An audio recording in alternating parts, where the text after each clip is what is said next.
Hello everybody, and welcome back to my channel. My name is Rux, I'm a Western tropical astrologer, and today we're going to be diving into your August horoscopes. What is going on in August?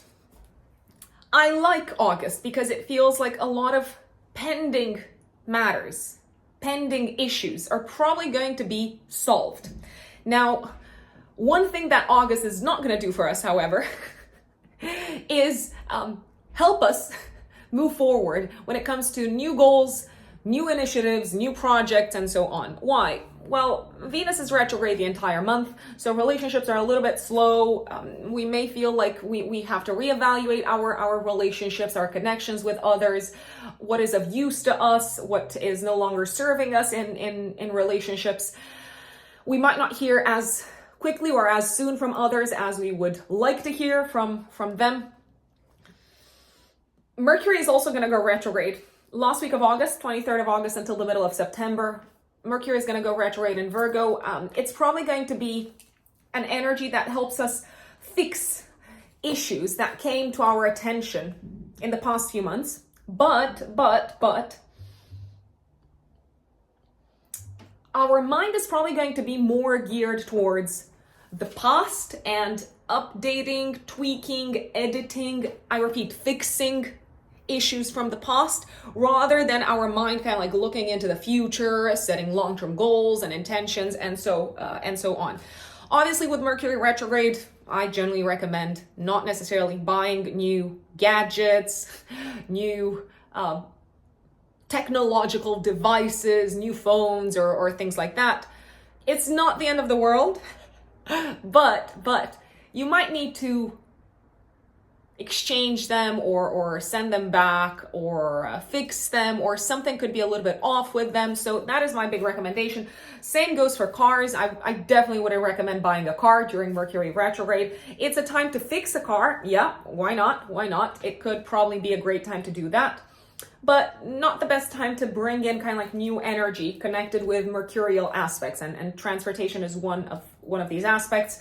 We're likely to experience delays when it comes to deliveries, for instance, very possibly. Delays in the medical field, in the medical space, in the medical sector with Mercury retrograde in Virgo are very, very, very possible. So now you know, 2 personal planets retrograde. That's quite a bit. There's also other planets retrograde in the sky. Don't get me wrong, but the personal ones are likely to be felt the strongest on a personal level. And Mercury and Venus are 2 personal planets out of 5. What else is going on this month? The month kicks off with a full moon in Aquarius on the 1st of August. Let's see, how many degrees? Let me see. I'm going to put on your radar how many degrees so that you know who is the most impacted by this full moon in Aquarius.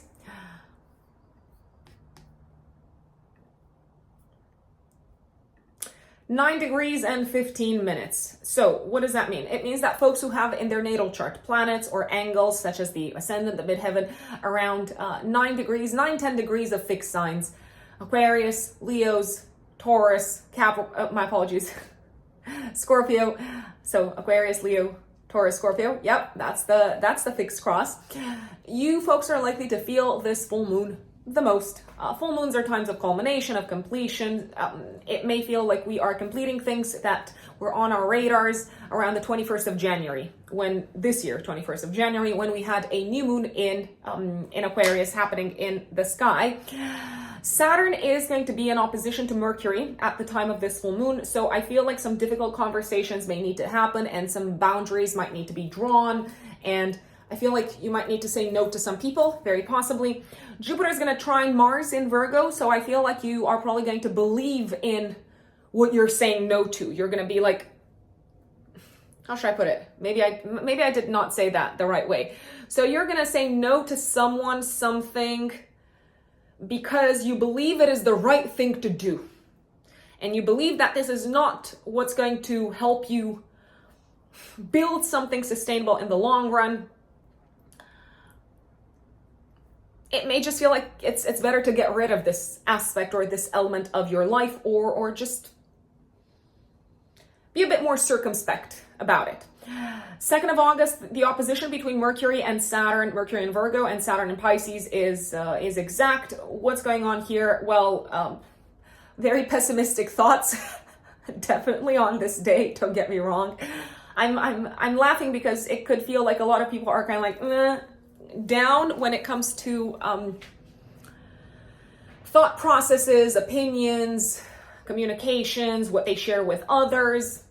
It might also feel like we hit a little bit of a block when it comes to intellectual processes and educational processes, and it might just not feel like the day when we find solutions to long-term problems. On the contrary, we might become aware of restrictions. 10th of August, on the contrary, Mercury in Virgo is going to trine Jupiter in Taurus. This is a day to find solutions, practical solutions that work for the long run, that lead to an increased sense of security and stability, and probably a sense of ownership, but also of enjoyment of the 3D material reality. 7th of August, the Sun squares Jupiter in Taurus. Big egos, Sun in Leo squaring Jupiter in Taurus. Big, massive, massive, massive egos. Also a day for inflation, potentially. 9th of August, Venus squares Uranus in Taurus, Venus retrograde. The same thing happened on the 2nd of July. So sudden disruption of relationships, maybe also unexpected news at a collective level when it comes to, I don't know, some really kind of like popular icons in the film industry, in the art world, and so on. 13th of August, Sun conjunct Venus in Leo, Venus Kazimi, a new Venus cycle begins. I love this day. If there's one day that you can utilize during the whole kind of like Venus retrograde period to sign contracts, to forge relationships, to strengthen relationships, this is the day. 16th of August, the new moon in Leo square Uranus and Taurus. Once again, I feel like at a collective level, the spotlight is going to be placed on the film industry, the movie industry, the entertainment industry. And as I'm filming this, I just read about the strikes in Hollywood, in the film and the movie industry. Yep. 16th of August, at the time of the new moon, there's also going to be a grand trine in earth signs in the sky. Very significant concrete results are taking shape. There's a sense of an industry maybe changing around this time. 22nd of August, Venus in Leo retrograde is squaring Jupiter in Taurus. Excess, overindulgence, over celebration. And Mars is opposing Neptune in Pisces. Deceiving others might not be the way to get what you want, even though it could feel like a very easy and accessible way to do it. Careful not to be the one that is getting deceived on this day, also the day before, the day after. 23rd of August, the Sun goes into Virgo, Virgo season begins, and Mercury goes retrograde. And 25th of August, Mars trines Pluto in Capricorn. A big win, I'm gonna say, maybe when it comes to the health sector, hospitals, health workers, but also when it comes to maybe changing like a power dynamic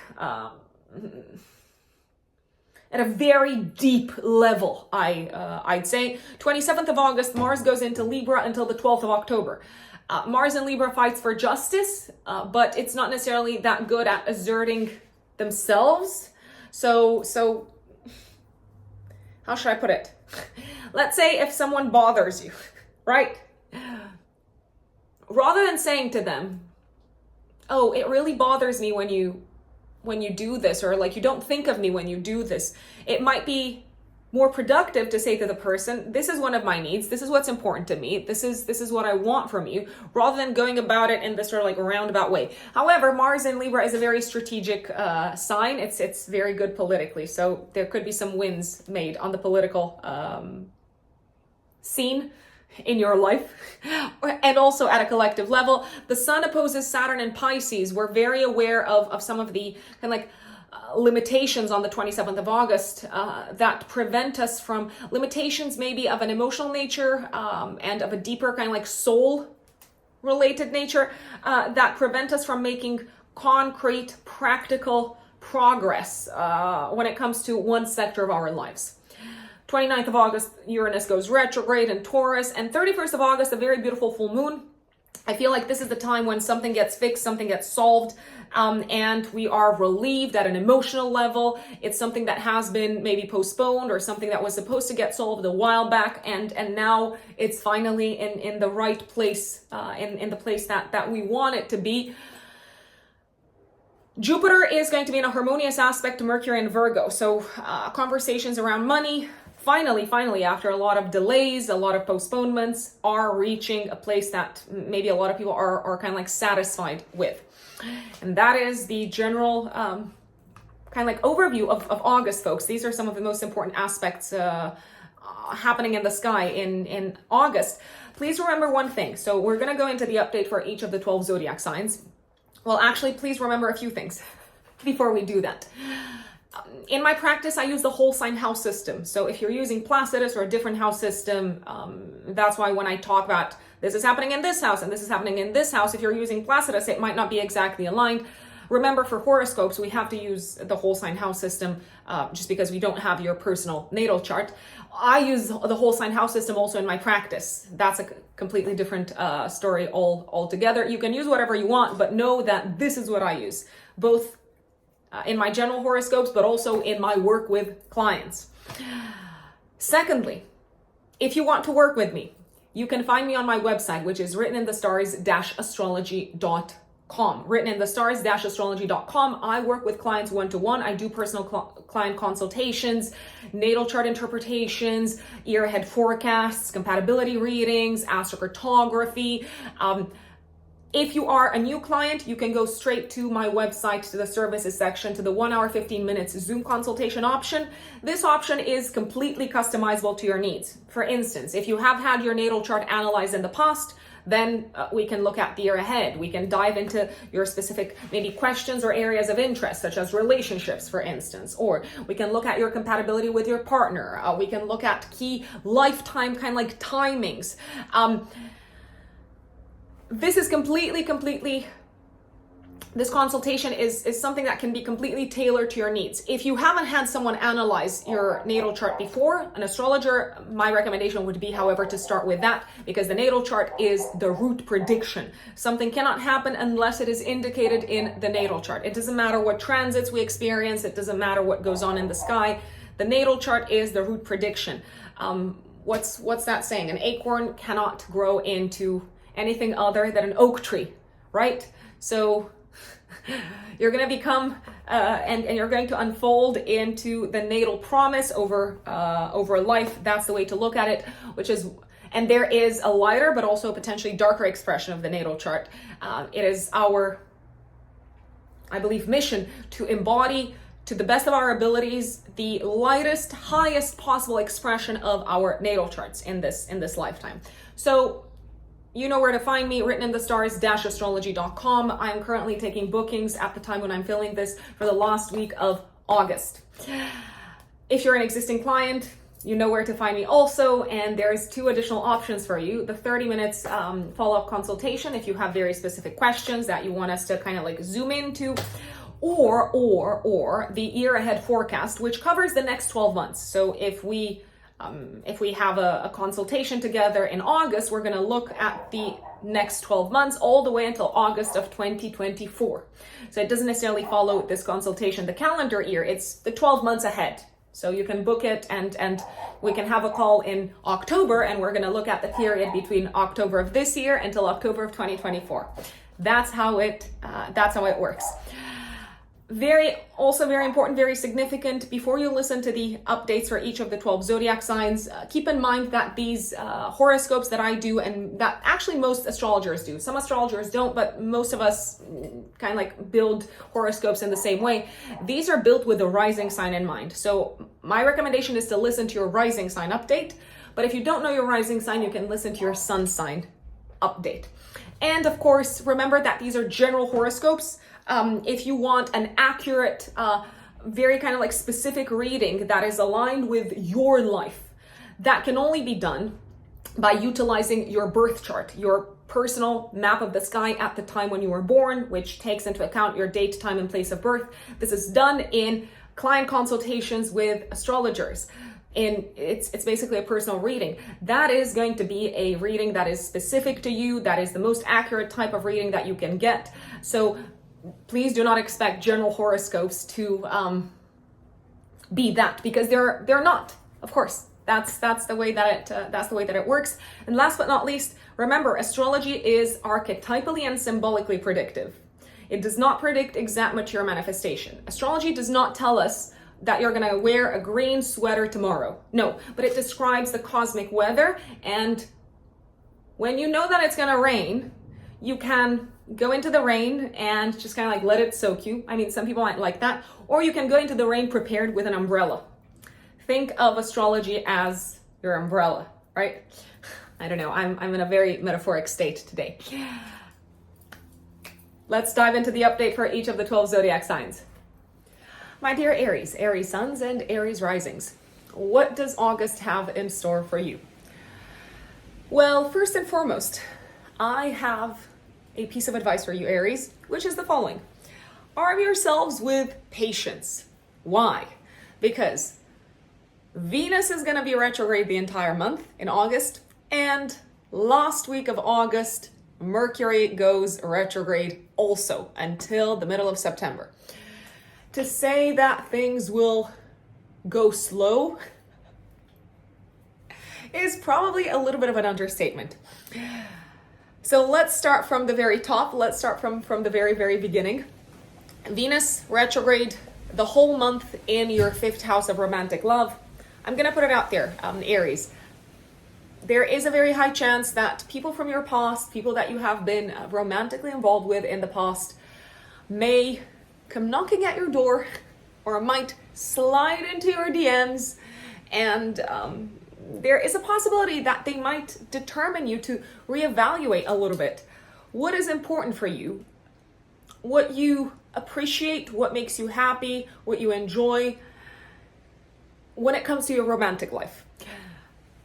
There's also a possibility that you might have quite a bit of fun this month. I will put it out there, especially with people from the past. Yeah, maybe there are some romantic sparks there. Yes, it is possible. You might also catch up with people from your past in general and go out, celebrate, socialize, which is probably the nice, let's say, effect of this Venus retrograde in your 5th house. One thing though, with Venus retrograde in the 5th house, Aries, it may not necessarily feel like your creativity or your creative projects are going the way that you would want them to go, to play out in your life. If you feel a little bit stuck from a creative perspective, if you feel like maybe your creative juices aren't flowing as easily as they used to up until this point, it's no biggie. It is just a temporary period. I'm gonna say this. You can make the most of Venus retrograde, Aries, if you go back to old creative projects and maybe start tweaking them a little bit, or maybe you can edit them a little bit. Another beautiful use of Venus retrograde would be to go back to an old passion, to an old hobby. So that would be my recommendation. Venus is also the ruler of your 7th house of relationships. There is a possibility that maybe you're going to have some back and forth with your committed partner around the topic of children. You might not necessarily agree on the best course of action when it comes to something connected with your kids, especially if you have kids. If you don't have kids, then that's totally fine. This does not apply to you. I'm also going to say it might be a good idea to potentially go back to a place where you had like a really nice time together with a romantic partner, because it may feel like, once again, one of the best uses of this energy, of the Venus retrograde energy. 1st of August, Aries, also active 3 days before, 3 days after. We have a full moon activating your 11th house, 5th house axis. What is going on here? This is a point of culmination. Something is peaking in your life when it comes to maybe some sort of a group collaboration, my lovely Aries. Maybe also when it comes to achieving a goal of some sorts. It may feel like you have reached kind of like the end of the road. Here it is. You've been planning for this. You've been working on this for quite some time. And now it has come to pass. This could also be a very, very social time in general, but I repeat, there is a possibility that you might catch up with old friends. There is a possibility that you might reconnect with people who you maybe haven't seen in some time. I'm also going to say this. This could be a time when you leave an organization or when you say goodbye to a group of people. Why? Because Saturn, which is very strongly linked with this full moon, it disposits this full moon. Saturn is going to be opposing Mercury in your 6th house. You could be saying goodbye to some old colleagues, maybe because they're leaving, maybe because they're no longer going to be working with you, maybe because there are some restructurings happening at a team level. This could also feel like a time when you have accomplished something, like a goal connected with your work, but you might be feeling drained and tired. So you might not necessarily be feeling in the mood to maybe celebrate. You might feel like, okay, this is it, it's done, thank you and goodbye.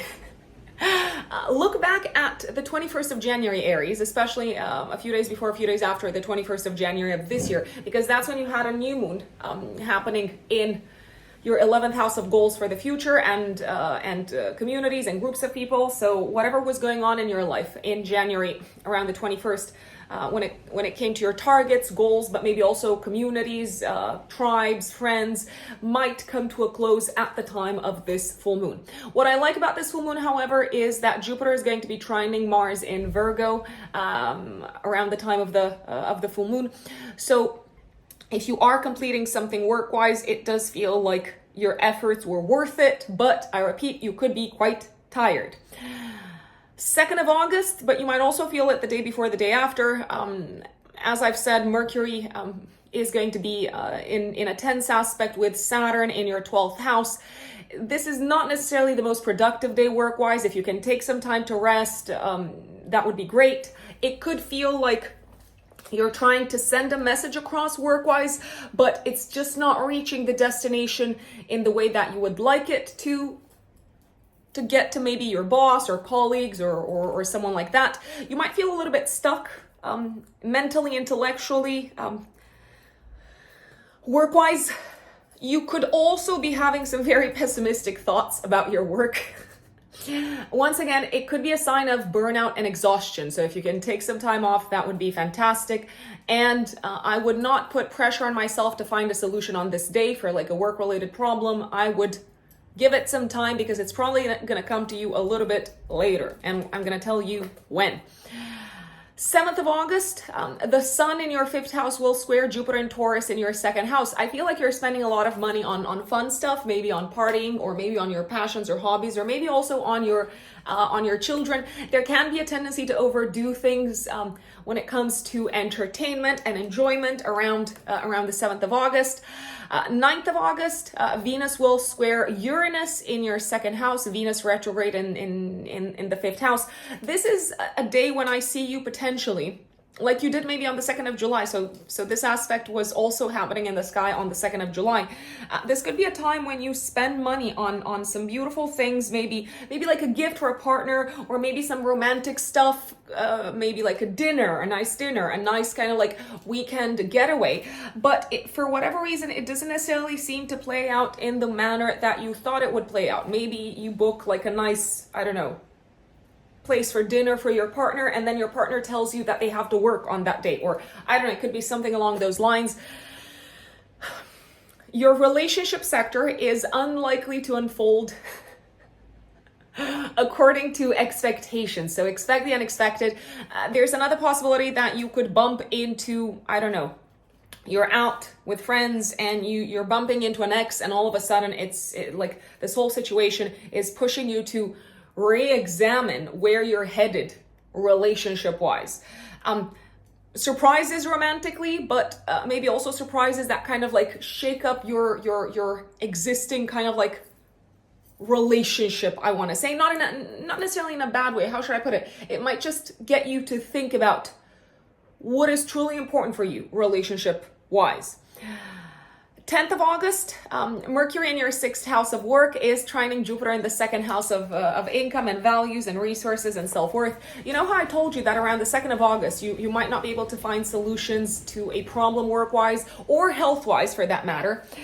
You might also be unable around the 2nd of August to get along with a colleague. I feel like around the 10th of August, maybe also the day before, the day after, you are able to fix something work-wise, to find a solution, to also think outside of the box in a way, to kind of like think of the big picture, look at things from a broader perspective, and really see how things can move forward, I want to say. Also a very, very good day to spend money on health-related matters because they're probably going to be money well spent.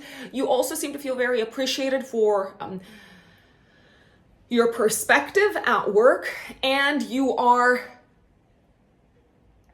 just kind of like having like a super productive day when it comes to presentations, writing, communicating, reaching out to colleagues, and so on. 13th of August, we've got a Venus cazimi. A new Venus cycle begins with the Sun conjunct Venus in your 5th house. I feel like this could be a time of clarity romantically, but also a time of clarity as to what makes you happy, my dear Aries, after you've been kind of like pondering, am I happy now? Do I need something else? Do I need to shift things? Do I need to shake things up? Do I need to go back to an old hobby? Do I need to reconsider my relationship sector? So I feel like it's a moment of clarity, followed by, on the 16th of August, a new moon in your 5th house. It's active 3 days before, 3 days after. This new moon in your 5th house, my lovely Aries, is squaring Uranus in your 2nd house. I feel like this is a time when you're deciding to maybe take a new path romantically, but maybe a path that you knew in your heart of hearts a while back was the right one for you. This could also be a time when you start to allocate maybe more time, energy, and resources to one of your passions and hobbies, but I dare say that you may not be fully prepared for all the costs that come with this. So if you are kind of like considering, I don't know, saying, okay, from now on, I'm gonna go, I don't know, dancing every week, I would really look into the various costs associated with this, because it could rattle a little bit your budget, I want to say. There is a possibility for sudden pregnancies. I'm going to put it out there, my lovely Aries, around this time, especially Aries risings, but obviously it would have to be indicated by other aspects as well. Just this new moon is not enough, but there is a possibility for sudden developments when it comes to pregnancies. What I like about this new moon is that there is a grand Earth trine in the sky between Mars and Mercury in your 6th house of day-to-day work, Pluto in your 10th house of career, and Uranus in your 2nd house of income. I feel like this could be a time maybe when things are falling into place very nicely professionally for you, my dear Aries, but you're also called to get out of your comfort zone, maybe in terms of creative self-expression, and maybe also in terms of giving yourself credit for your talents and resources and skills, I want to say. If you are involved in any sort of like creative endeavors work-wise, oh my God, it feels like something is really starting to take off beautifully, maybe unexpectedly so, Aries. So I like this. 22nd of August, Venus retrograde is squaring Jupiter in Taurus, and Mars is opposing Neptune in Pisces. So two things around the 22nd of August. First of all, there can be a tendency to go overboard, to go big, to be a little bit excessive when it comes to self-indulgence, and maybe also when it comes to partying. So I would keep that in mind. Your bank account might not be very thankful at the end of this day. This can also be a time when there's a little bit of lack of clarity, I want to say, when it comes to what you're expected to do work-wise. I feel like you want to push forward, you want to move forward with the projects at hand work-wise, but for whatever reason, there is vagueness, there is ambiguity, there is a sense of maybe also a little bit of like disappointment because you don't know exactly how this project that you're putting so much energy into is going to turn out. I would be careful on this day. When it comes to swimming, I would potentially not swim. And also when it comes to maybe drinking water out of kind of like spaces that are not super clean, because there is a risk of infection around the 22nd of August, or what's it called, of like getting some sort of like virus or like bacteria from the water. So obviously if you drink bottled water or filtered water, that's okay, but I did want to put this on your radar. 23rd of August, the sun goes into Virgo, so it puts the spotlight on your work for the next month or so. And Mercury goes retrograde in your 6th house of day-to-day work and health until the middle of September. I'm going to say that you're probably going to go back to old projects work-wise, and also conversations about work are probably going to go through a period of maybe stagnation. There could be kind of misunderstandings at work. You might need to explain things 5 times to someone. Also, if you've been super excited about your health routine and kind of like pushing, now with Mercury retrograde, it may feel like you need to readjust your health routine. You might need to go back and revisit as to whether this is something sustainable for the long run, my dear Aries. I would not start new work projects, and I would not necessarily start a new health routine throughout this period. I would just perfect, edit, reevaluate, tweak, update existing routines. 27th of August until the 12th of October, Mars goes into your 7th house of relationships in Libra. This can be a very kind of like energizing time relationship-wise. It may feel like there's a lot going on the relationship front, but your partner could also drive you a little bit crazy because they might be maybe more impatient than normal. They might be more demanding. They might show their frustration a little bit more than usual, even if it's not necessarily in the most direct way, I want to say, Aries. So there is a high possibility for conflicts with partners throughout this period, but also a possibility for a relationship to kind of like to start moving forward, I want to say. Especially, my lovely Aries, on the 27th of August, the sun will oppose Saturn in your 12th house.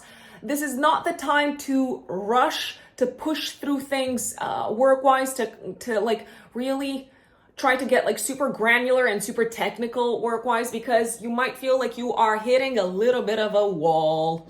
And last but not least, 31st of August, 3 days before, 3 days after, we have a full moon in your 12th house, activating your axis of service, your 12th house, 6th house axis. So a few things are happening here. Something that you've maybe been working on health-wise or in your job is culminating, so you're probably bringing it to a close. Look back at what you were working on, both health-wise and in your job around the 20th of February, because that's when you had a new moon in Pisces. What I like about this full moon is that Jupiter is nicely aspecting Mercury in your 6th house, Mercury retrograde. So it feels like you are maybe wrapping up, you are finalizing a project work-wise, maybe something that you were supposed to finalize a while ago, and now it's finally coming to a close with Mercury retrograde. You might be able to find solutions to old issues work-wise or health-wise, and something that maybe you've been waiting for to happen work-wise or even health-wise, I want to say. Maybe you've been waiting to hear from your doctor for like a surgery date or something like that. You might hear some really good news around this time, around the 31st of August. This could be a time when you hear news of an auspicious nature connected with your pay work-wise, and an old client could come back. There's also a possibility that some colleagues might leave, or the team that you're in might be restructured. But if that's the case, then for whatever reason that seems to benefit you, including from a financial perspective, my dear Aries. Taurus suns and Taurus risings. What does August have in store for you? My dear Taurians, what a month. It is a bit of a slow month, I'm going to put it out there, with Venus retrograde the whole month, also with Mercury going retrograde on the 23rd of August until the middle of September. If I were to make a recommendation to everyone, but also to you, my lovely Taurians, it would be to not initiate new projects, especially when it comes to the home. There might be some delays connected with home related matters.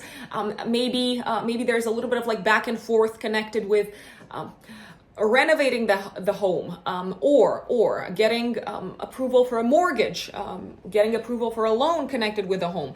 It could feel like relationships with family members are maybe a little bit kind of shaky, or you have to go back and rediscuss some important topics connected with property, home, real estate, finances. You might need to go back and rediscuss some of these topics with family members, even though you had agreed on something in the past. It feels like the terms and conditions have changed. I would not necessarily buy new stuff for the house this month, Taurus, just because Venus retrograde might be over, and you might look at what you bought and say, what was I thinking? What was going on through my head? I don't like this. What is this color? What is this color? It could be a good idea to get back together with family members, to maybe host like a family dinner or something like that with Venus retrograde. But yeah, I wouldn't necessarily invest in stuff, especially aesthetically pleasing stuff for the home, I want to say. Mercury retrograde. Mercury is going to go retrograde on the 23rd of August until the middle of September. In your 5th house of romance, enjoyment, entertainment, creative projects, passions, hobbies. Mercury is also the ruler of your 2nd house of income. So what's going on here? With Mercury retrograde, there is a possibility that you may go back to some old creative projects, especially old creative projects maybe that you got paid for. Very, very likely. You might spend some money on some stuff that you wanted to do for yourself in the past. Maybe you wanted to treat yourself to, I don't know, like a nice day to the spa, or like some sort of treatment, like holistic treatment, or some sort of like, I don't know, therapy or something like that. And finally, during the Mercury retrograde, you might say, now's the time to do it. Let's go. By the way, with Venus retrograde, Taurus, Venus is also the ruler of your 6th house of health. So I would not necessarily recommend going ahead with maybe health-related interventions until at least Venus is out of retrograde. So 4th, 5th of September, I'd say from the 5th of September onwards, just to be on the safe side. Going back to Mercury retrograde, yeah, you might think of old flames, old romantic partners with Mercury retrograde in the 5th house. They might send you messages, they might write to you. There's also a possibility that you might feel like maybe they've changed, right? It's possible. It's possible. I mean, what can I say?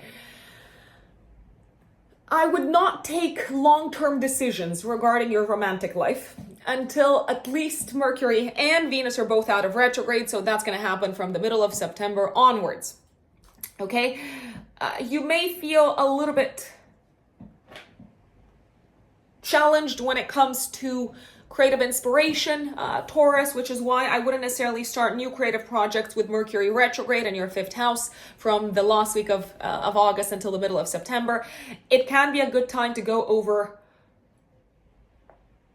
old creative projects and see what you can learn from that, and maybe, as I said, edit, tweak them, update them, or something like that. Communication with children might be a little bit shaky with Venus, my apologies, with Mercury retrograde in your 5th house of children. You might also hear stuff that maybe your kid did not tell you when it happened with Mercury retrograde. And you might be like, why did anyone tell me this? Why am I finding out now that you wanna, I don't know, play football or something like that? So just putting it out there. Things can get lost in translation, both when it comes to communication with children, but also with romantic partners with Mercury retrograde in your 5th house. Let's go back to the very, very, very beginning of the month. I did feel like it was necessary to address the retrogrades first, because they are what are slowing kind of like things down. I wanna say, sure. I'm gonna put it out there. Uranus is gonna go retrograde as well in your 1st house on the 29th of August. So kind of like some of the major changes that you've been making this year, changes in life direction, changes when it comes to looks, appearance, changes when it comes to your public persona, so how you come across out into the world. Maybe the way that you decide to present yourself. You're going through a period of maybe processing all of that with Uranus retrograde over the next few months. We also have obviously Saturn retrograde in August. Saturn is going to go direct in November. So we've got a lot of retrograde energy, folks. That's just something to keep in mind. Things are not necessarily moving forward this month. They are coming to a close. There are a few culminating points, especially Taurus. Let me tell you which areas in your life are somehow culminating. 1st of August, 3 days before, 3 days after, a full moon in your house of career. Saturn, the ruler of your 10th house of career, is opposing Mercury in your 5th house, but Jupiter in your 1st house of identity is nicely aspecting Mars in the 5th house of enjoyment. So I feel like you are bringing something career-wise to a close. Maybe you're seeing results. Maybe you are kind of like presenting something in a very public space, in a very public environment to a group of people. This could also be a time when you take a decision regarding your professional path, regarding your career direction. Some of you might say goodbye to a job, to a position, and to maybe some sort of an important aspect of your status and reputation, Taurians. There is a possibility that a boss could leave around this time. Very, very, very likely. What else? I feel like this could be a time when you have some announcements to make career-wise that could disappoint some people, maybe because you're deciding to leave an industry behind, very likely. This could also be a time when maybe you're saying goodbye to some of your friends because you're relocating due to your job, due to your career evolving. I wanna say this can be maybe a time in which you feel like you have to work really hard to bring a process, to bring some sort of work-related chapter to fruition, even though you would prefer to maybe, I don't know, have fun and enjoy your life and spend time with friends and family and maybe your romantic partner. I know that some people are going to say, we don't have a career or we're no longer working. I'm going to put it out there. This full moon puts the spotlight on your status. So think about your status in the world. Think about your reputation. Think about how the world sees you. Think about how you're contributing to society. And this could be a time when you say goodbye. You're kind of like wrapping up a chapter when it comes to your contribution to society in some shape or form. This could also be a time when you make some sort of a formal announcement to a community of people that you're no longer going to be holding some sort of a position, some sort of a public role within that community.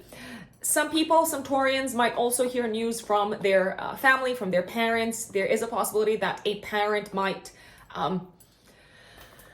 also wrap up a job, I'd say. I am seeing you being quite optimistic about what's coming up next. There is a possibility that some Taurians could also say goodbye to a job or like a position that you were holding, I don't know, for like a board or like a committee or a community of people. Maybe because you want to spend more time doing what you love rather than working on this aspect of your life where you're actively contributing to a community. 2nd of August, Mercury opposes Saturn in the 11th house exactly. So this can feel like a time when duty comes first, especially duty towards a group of people, towards a club, towards an organization, maybe also towards a friend. There can be a sense of responsibility towards a friend. And as a result of that, it may feel like you can't really just like do your thing and have fun and prioritize what makes you happy. You have to do the right thing. There is a possibility that a friend could be saying goodbye in some shape or form around this time. Maybe because they're moving, maybe because their career is taking them in a different direction. I'm also going to say this. You might be having some pessimistic thoughts when it comes to friendship around this time. Don't read that much into it, if you ask me. You might not be seeing things super clearly. 7th of August, the Sun squares Jupiter in your 1st house. I'm going to say this. It feels like whatever's going on in your home and family life is pushing you to grow and to expand beyond what you thought was possible on a personal level. So maybe you're being asked to become more than you have been up until this point, my dear Taurians. 10th of August, a beautiful, beautiful, beautiful, beautiful day when it comes to writing, speaking, communicating. Your mind, your creative mind is on fire. You are brimming with creative ideas. This can also be a very, very, very good time when it comes to communicating with children and maybe sending your point across and being very persuasive and bringing them on your side. This can also be a time when you hear good news connected with, I'm going to say investments. I was about to say gambling. But investments are a tiny little bit, especially stocks, a tiny little bit like gambling. It's a very, very fun day, and it can be a day in which you mix productive aspects of your life with fun, I'd say. 16th of August, 3 days before, 3 days after, Taurians. There's a new one in your 4th house of home and family and living situations, squaring Uranus in your 1st house. And you are also experiencing a grand trine in earth signs between Mars and Mercury in your 5th house of enjoyment and passions and hobbies. Pluto in your 9th house of foreign lands and foreign countries and legal matters, and Uranus in your 1st house of identity. I'm going to say this, whatever's going on at home for you, my dear Taurians, it may feel like it is asking you to disrupt the current flow of your life. There is a possibility that you could be moving into a new home or hearing news of potential relocation around this time. This could also be a time when you decide to cut yourself loose from maybe like a toxic situation at home, or maybe like an existing relationship with parents, family members. That is so a toxic situation that has been eating you up on the inside. I want to say parents might have some really unexpected news for you, Taurus. It could be something connected with, well, a variety of things. Maybe they've decided to sell the family home and move abroad. Maybe they are telling you that if you're living abroad, they're going to come visit very, very, very shortly. I'd say this could also be a time when you realize, Taurus, that you're maybe not really like your family. This could be the time when you realize your kind of like sense of separateness and authentic self, and how that is not aligned with family values in a way. So it could lead to you kind of like interacting with family differently, potentially. You do seem to feel very excited and kind of like very happy on a personal level when it comes to better understanding the big picture of your life. I'd say you could have some aha moments from a spiritual perspective and from a life philosophy perspective around this time, my dear Taurus, which could lead you to reconsidering where you live, reconsidering how you're going to interact with parents, and so on. 22nd of August, Venus is squaring Jupiter.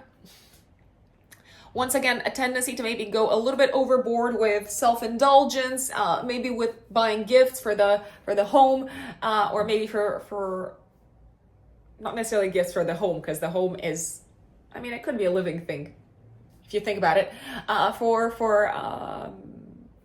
your family, essentially, Taurus. You may also feel like you want to do a lot in terms of changes, in terms of upgrades at home. Careful, once again, that when it comes to aesthetic changes, you don't push it, because once the Venus retrograde is over, you might look at what you've done and say, why did I do this, and what was I thinking, right? Mars is going to oppose Neptune in the 11th house on this day. A sense of maybe disappointment or disillusionment with some plans that you had made together with friends, or maybe just feeling a bit annoyed and disenchanted with the fact that you're kind of like ready to like have fun and to celebrate stuff, and maybe friends for whatever reason are inaccessible or unreliable. I wanna say. 25th of August, Mars trines Pluto in the 9th house. I love this day. It's a very sexy day. Literally very sexy. I mean, great time to enjoy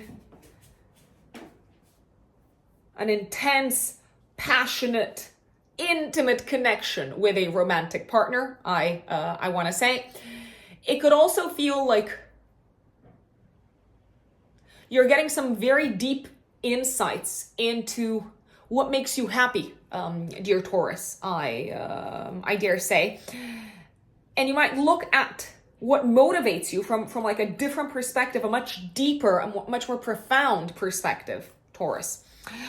27th of August, Mars goes into Libra in your 6th house of health and work until the 12th of October. A lot of work that you're putting into being of service, being of use to others, into your job in general. But there is a high potential for conflicts also with coworkers throughout this period, especially whilst Venus is still retrograde until the 4th, 5th of September, because Venus is the ruler of your 6th house of day-to-day work and coworkers. I'm gonna say this.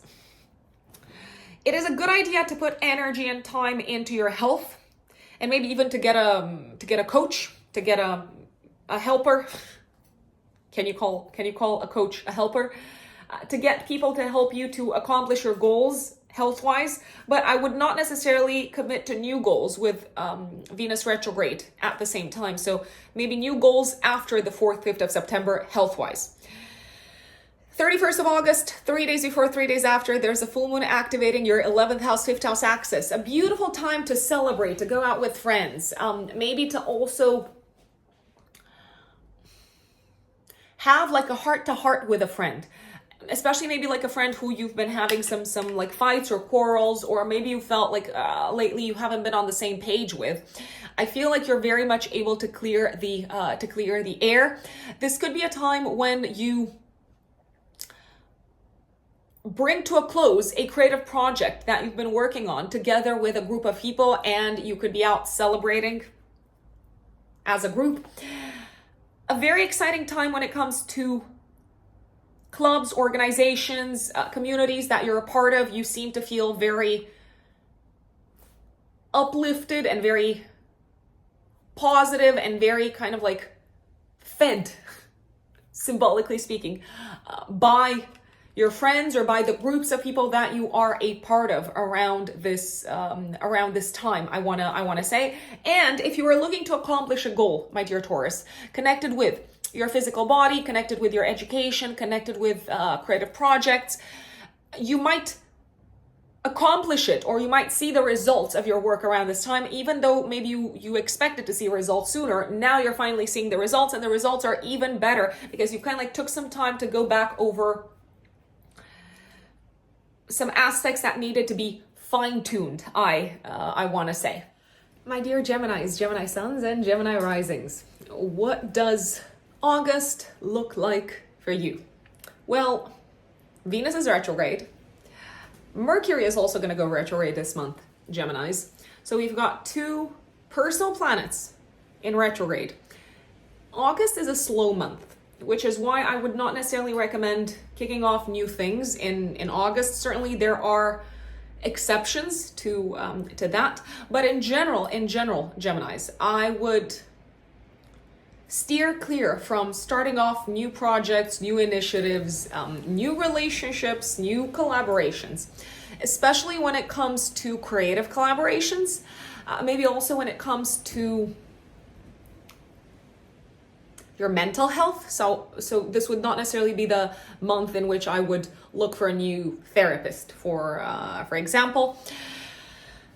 Also, from the last week of August, Geminis, I would certainly not start off anything new when it comes to your physical body. So no new health regimens, but maybe also no new projects on the home front.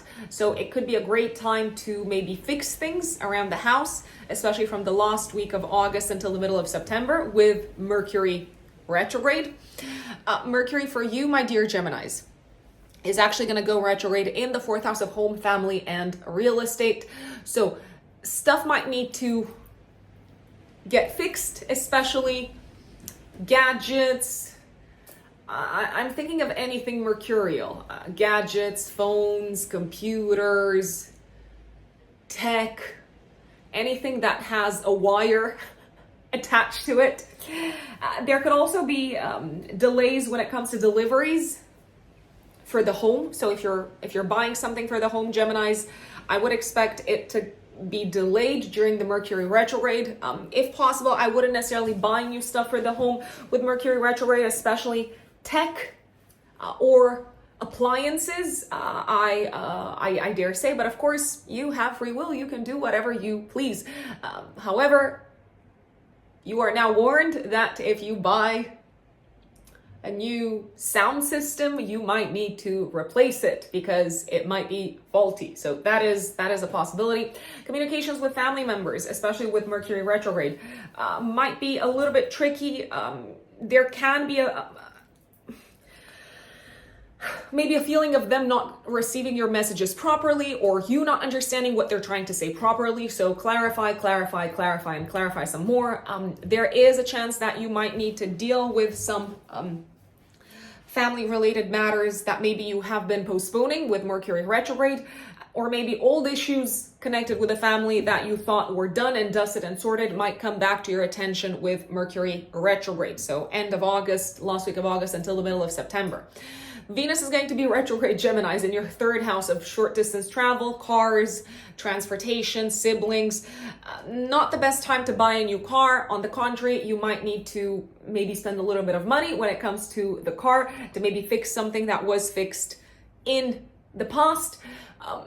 If you're going for, in general, in August, if you're going for like a road trip or something like that, I would maybe take some extra time just to be on the safe side. So I wouldn't necessarily be in a rush, and I wouldn't necessarily set like a very kind of like specific itinerary, or I wouldn't be too attached to things playing out smoothly when it comes to a road trip, because there could be things happening on the road, there could be delays.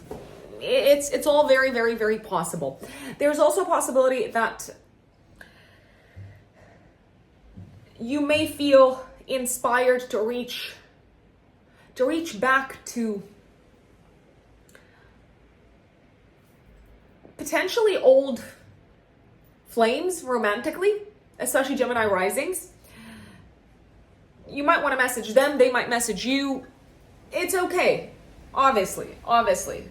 We're all free to talk to people.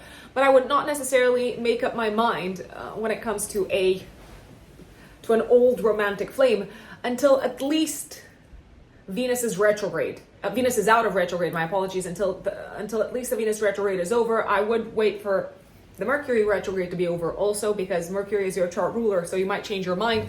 So I would take decisions around romance and your connections with other people from the middle of September onwards. I'd say, Geminis. Now let's go back to the very beginning of the month. 1st of August. 3 days before, 3 days after, there's a full moon activating your 3rd house, 9th house axis, the axis of long distance travel and short distance travel, the axis of education,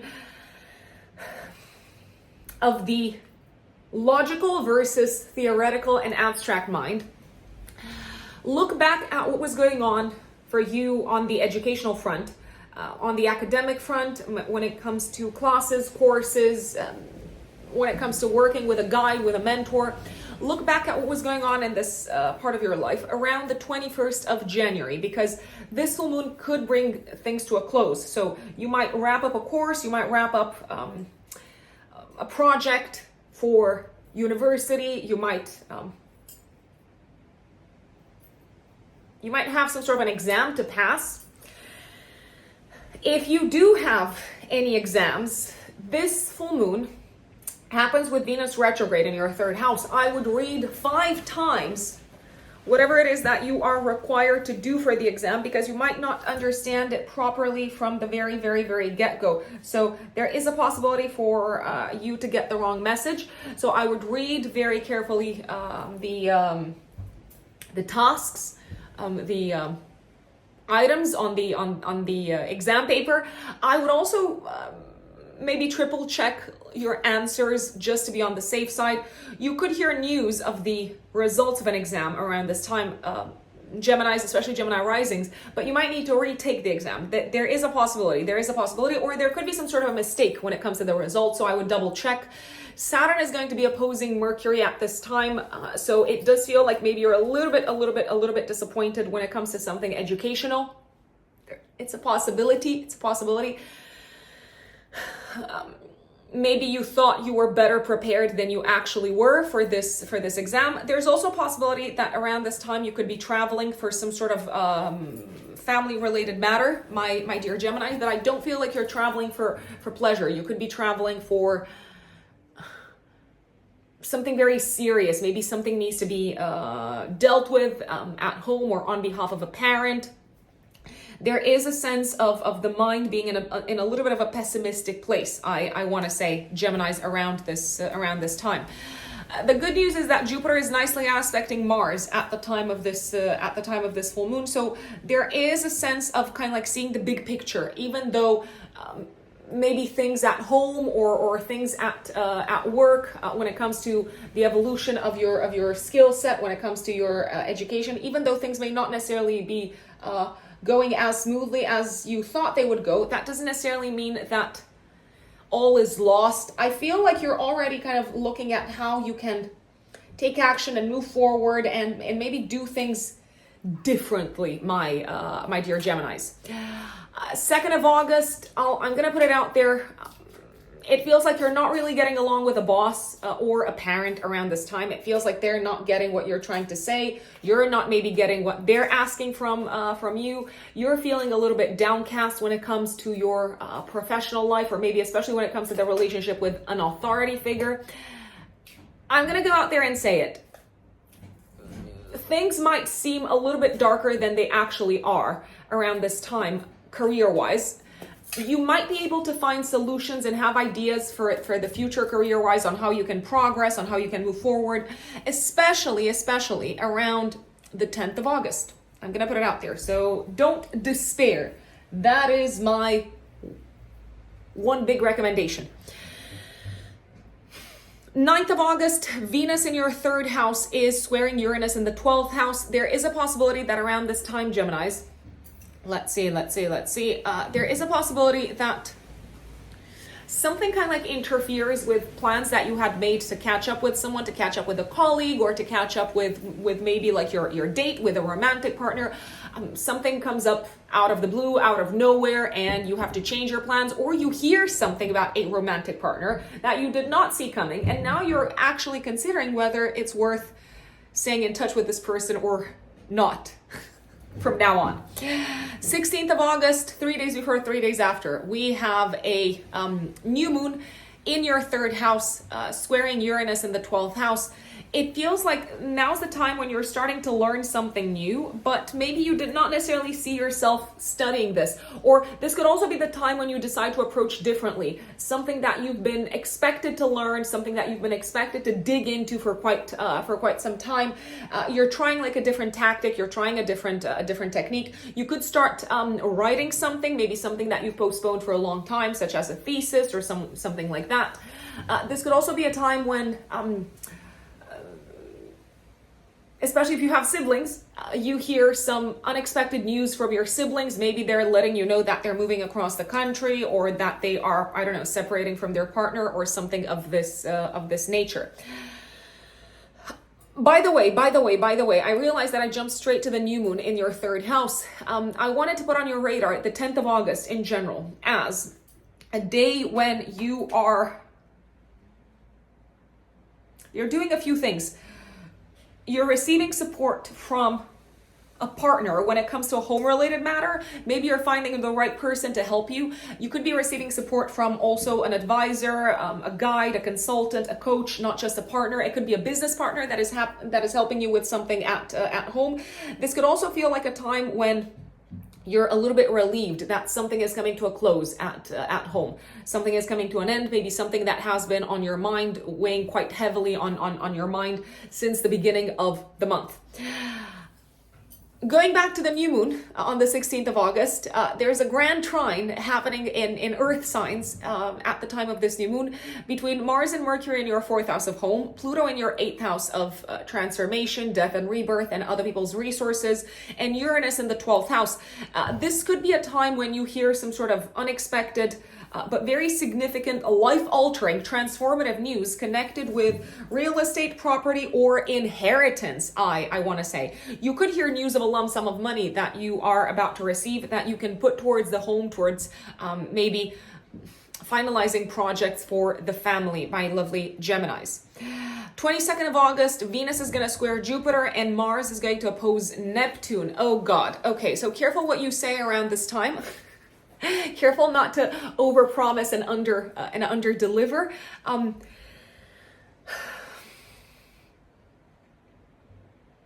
There is a possibility that you might try to impress someone romantically and you're going a little bit overboard. And again, you're not going to be able to deliver what it is that you're promising on in the long term. I'd say Geminis.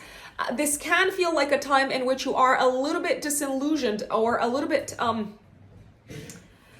maybe disappointed with the way things are going career-wise, maybe because you don't have a clear sense of direction, and maybe also because it feels like it's becoming increasingly clear that you have to give up on something career-wise, maybe on a dream of some sorts, because your family needs you, or because you've got some very kind of like pressing matters to attend to at home, and this is no time to dream career-wise, I want to say, or to dream, or to dream is not a good word, to fantasize about what could be career-wise. So focus on what is, if you ask me. That's my recommendation. 23rd of August, Mercury goes retrograde. We've talked about that. And the sun goes into your 4th house of home for the next month, putting the spotlight on family matters, real estate matters, home-related matters. 25th of August, Mars is trining Pluto. I feel like you are getting something done by yourself at home, maybe something that has been a little bit of a pain in the back. And now you kind of like, you're finding the solution by yourself after doing a lot of research, a lot of digging. This could be a time when you're hearing some good news connected with the health of a family member, or maybe you're helping a family member overcome something health-wise, and you kind of like found a solution potentially after a lot of independent research. 27th of August, Mars goes into Libra in your 5th house until the 12th of October. What's going on? So Mars is the ruler of your 6th house and of your 11th house. It feels like you're putting a lot of energy into creative projects or work throughout this period. It also feels like there's a lot of action, I'm going to say, in terms of socializing, in terms of getting together with friends, maybe in terms of you organizing some sort of event for friends, or get-togethers for friends or for a community throughout this period. 31st of August, 3 days before, 3 days after, my dear Geminis, there's a full moon activating your house of career. It's actually a very nicely aspected full moon. I feel like finally you are accomplishing something career-wise. Maybe you're getting that position that you've been applying for. Maybe you are finally hearing the news from your boss that you have been promoted. Maybe you're finally starting to see the results of something that you've been working on career-wise since February. Especially, I would look at the 20th of February. I feel like this could also be a time when you are relieved to let go of something professionally. I want to say, Geminis, because you know that this is going to help you have a better work-life balance, maybe focus on your family more. It could also feel like this is a time when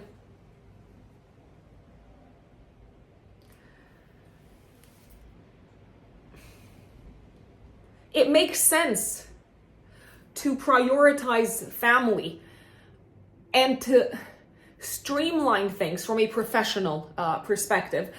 This can also be a time when it feels like finally something that has been giving you a lot of work, a lot of headaches at home connected with family members is coming to a close. Maybe something connected with parents. You might have some sort of an announcement to make to the outside world around your home and family life. Some people are going to say, I don't have a career or I don't work. So you might make a public announcement. It feels like there's a lot of public exposure at this time. You might share with the world, this is what I'm gonna be doing at home. I'm gonna be moving or relocating, or I'm starting a family, or I'm gonna prioritize my family, and therefore I'm stepping away from something professionally. You seem to be at peace, Geminis. I do want to put it out there. Cancerians, Cancer suns and Cancer risings like yours truly. What does August have in store for us? It is a slow month. It is a month of going back to the past, wrapping things up, maybe reconnecting with people from the past, reconnecting with old friends, I want to say, reconnecting with old clients, especially with Venus retrograde, my dear Cancerians. Venus is going to be retrograde in your second house of income. So in August, it's a great time to get back together,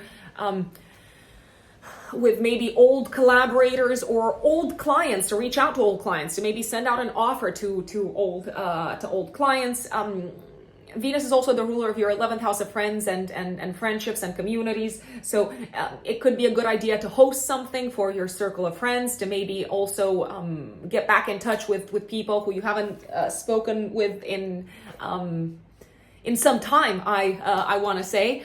People from the past are coming back, and they do seem to also ask you to kind of like re-examine a little bit how much time you're allocating to people that you work with, to friends, to your community, and maybe to the various communities that you are a part of, I want to say. Mercury is also going to be retrograde from the last week of August, 23rd of August, until the middle of September. Mercury is the ruler of your 3rd house and of your 12th house, and it's going retrograde in your 3rd house. Okay, so this is a time when I see you going back over stuff that you've been writing, maybe exams, maybe theses, maybe if you've been writing a book, or if you've been writing a course, or if you've been putting a lot of mental energy into your education. I feel like you are going back over old material, or rewriting some stuff, re-editing some old content, re-editing some old courses. This could also be a time when you need to fix something that you fixed in the past on your car. So some potential car hassle, some potential inconveniences when it comes to your car, when it comes to your preferred mode of transportation. I definitely recommend against buying new cars throughout this period with Mercury retrograde. Also, I would not buy new phones. I would not buy new gadgets, anything that has to do with communications, new computers. With Mercury retrograde in your 3rd house, if you ask me, it's a no-no. There could be some misunderstandings, things getting lost in translation with colleagues at work, but maybe also in school. Also, potentially, it may feel like old negative thought patterns are coming back to your attention. So you thought you had gotten over them, and now they're coming back to your attention. Don't let the demons of the past mess up with your Zen, mess up with your inner peace, my dear Cancerians. It is not worth it, I want to say. If you have siblings, there could be a feeling of a sibling maybe dealing with some old issue that has been causing them some grief. Even though they dealt with it in the past, now it's coming back to their attention. It could be something health-wise, so that's also a possibility. Now, going back to the beginning of the month, 1st of August, 3 days before, 3 days after, the full moon in Aquarius is putting the spotlight on your financial axis. I feel like you need to pay your taxes. You need to pay anything that you owe around this time, Cancerians. Taxes, outstanding debts, credit cards. This is it. You could feel the pressure to do so. Also, it could feel like maybe you are paying potentially a little bit more than you were supposed to, maybe because you've been late with payments. For those of you who have investments, not the best of time to invest. Definitely not the best of times to kind of like make moves from that perspective. On the contrary, there is a possibility that you might see your investments going down, but that's only a problem if you're trying to cash out around this time. That's it. There could also be news connected with interest rates that really require you to re-examine, reevaluate your budget. I want to say you might end up paying a little bit more than you thought you were supposed to pay around this time for a trip or for something of an educational nature. I want to say this is also a good time to sit down with your partner and rethink the whole like shared budget aspect of your life. If you are in a partnership, if you are in a relationship, if you're not in a relationship, that's totally fine. This could also be a time when you end a financial partnership, my dear Cancerians, because you're no longer aligned with this person from a mentality perspective. So it feels like it's a no-no, right?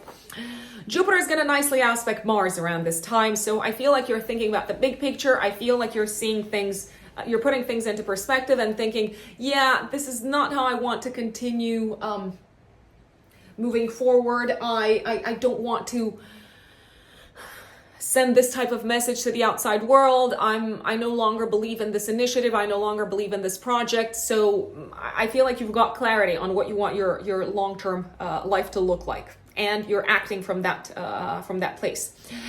2nd of August, some frustration on the road, and maybe also some frustration when it comes to traveling, when it comes to maybe having booked tickets or something like that. There could be a sense of having to make a compromise when it comes to travels in general. There could also be a feeling of maybe disappointment when it comes to someone who you looked up to as a guide, as a mentor, as a teacher. It happens to the best of us. 9th of August, Venus is going to square Uranus in the 11th house, just like it did on the 2nd of July. So this can be a time when you're faced with significant expenses connected with social events, connected with your friends. There could be a feeling of no longer being aligned with a group of people when it comes to values. So you might need to reevaluate your presence and your participation within the activities of this group of people, because it really doesn't necessarily feel like you appreciate the same things anymore. Some unexpected news about a friend's romantic life. Maybe all of a sudden you hear that they broke up with their significant other. It's possible. 10th of August, very, very, very, very productive day when it comes to writing, taking exams, booking trips, education in general. I feel like this could also be a time when you have a fantastic work collaboration with a group of people, and if you are presenting something to a group of people, it is received fantastically, especially a group of people that you work with. Your mind is on fire. You have some really great ideas on how to find solutions, how to fix problems, and how to move forward with your long-term goals and plans for the future. Yay! 16th of August, 3 days before, 3 days after, there's a new moon in your 2nd house of income, squaring Uranus in the 11th house. So I feel like this is a time when you need to reevaluate your budget, your expenses, and there could be a new source of income making its way to you, but maybe it's not exactly what you expected it to be. Maybe it's coming from a group of people that you never saw yourself collaborating with. Maybe because of this new source of income making its way to you, you have to like really kind of readjust your plans. I want to say this could also be the time when you realize that if you have some sort of financial goals, you may need to approach your social life a little bit differently. So maybe, I don't know, go out less, I don't know, or spend less when you go out, or just kind of like think about how you can make more. I love the fact that there's a grand trine in earth signs at the time of this new moon, Cancerians, between Mars and Mercury in your 3rd house of communication, Pluto in the 7th house of relationships and partnerships, and Uranus in the 11th house of long-term goals and plans for the future. Cancerians, I feel like this is a time when you are receiving some amazing news about collaborating with a group of people that you wanted to collaborate professionally for a long time. Maybe it didn't happen. a while ago for whatever reason. Now it's happening. It is really something that is giving concrete shape to one of your long-term goals and plans and dreams. It feels like something that can really push you forward from a material perspective, from a financial perspective. It might even feel like too good to be true in a certain way. This is the time to seal deals. This is the time to reach agreements, to form partnerships that push you quite rapidly, quite surprisingly, into the direction of your long-term goals and targets. I'm loving it. I'm loving it. I'm loving it. 22nd of August, my apologies. Mars is going to oppose Neptune in the 9th house. I feel like any plans that you had made to travel around this time are probably not going to go exactly as intended, as expected. A sense of disappointment when it comes to maybe not understanding fully something of an intellectual nature. Maybe you're feeling frustrated because you just can't wrap your head around it. This could also be a time when you hear potentially some vague, confusing news connected with legal matters, connected with legal and judicial matters, or maybe also connected with visas, residency, sponsorships from abroad, something of that nature. It's not the end of the world, but I gotta say, you are probably feeling meh about it, so quite disappointed. This is not the time to move forward with your educational goals because your mind is not necessarily in the most kind of like crisp and sharp of places. I wanna say. 23rd of August, the sun goes into your 3rd house for the next week. For the next month. I'm not filming this with Mercury retrograde, but alas, Mercury goes retrograde on the 23rd of August. So for the next month, the spotlight and the money is probably going to go, your money is probably going to go on educational matters, cars, transportation, short distance travel, and so on. 25th of August, fantastic day to reach an agreement with a business partner. A day for contracts, a day for reaching contractual agreements, especially with people who you've been in talks and communication with for some time. I wouldn't necessarily sign a new client around this time or reach a new deal around this time unless you have been in communication with this entity, with this individual, with this institution for a while now, because Mercury is retrograde. However, this partnership career-wise seems to really help you accomplish your long-term professional goals. This could be a time when you also uncover some very significant information that helps you move forward career-wise.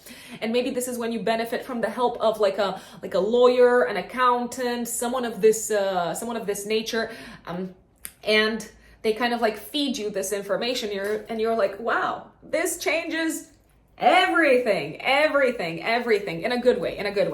A good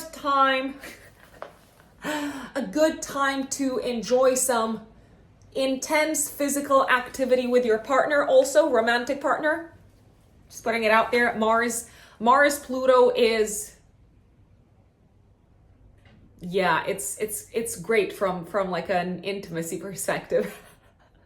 It can take things to a whole new other level. It can be mind-blowing, folks.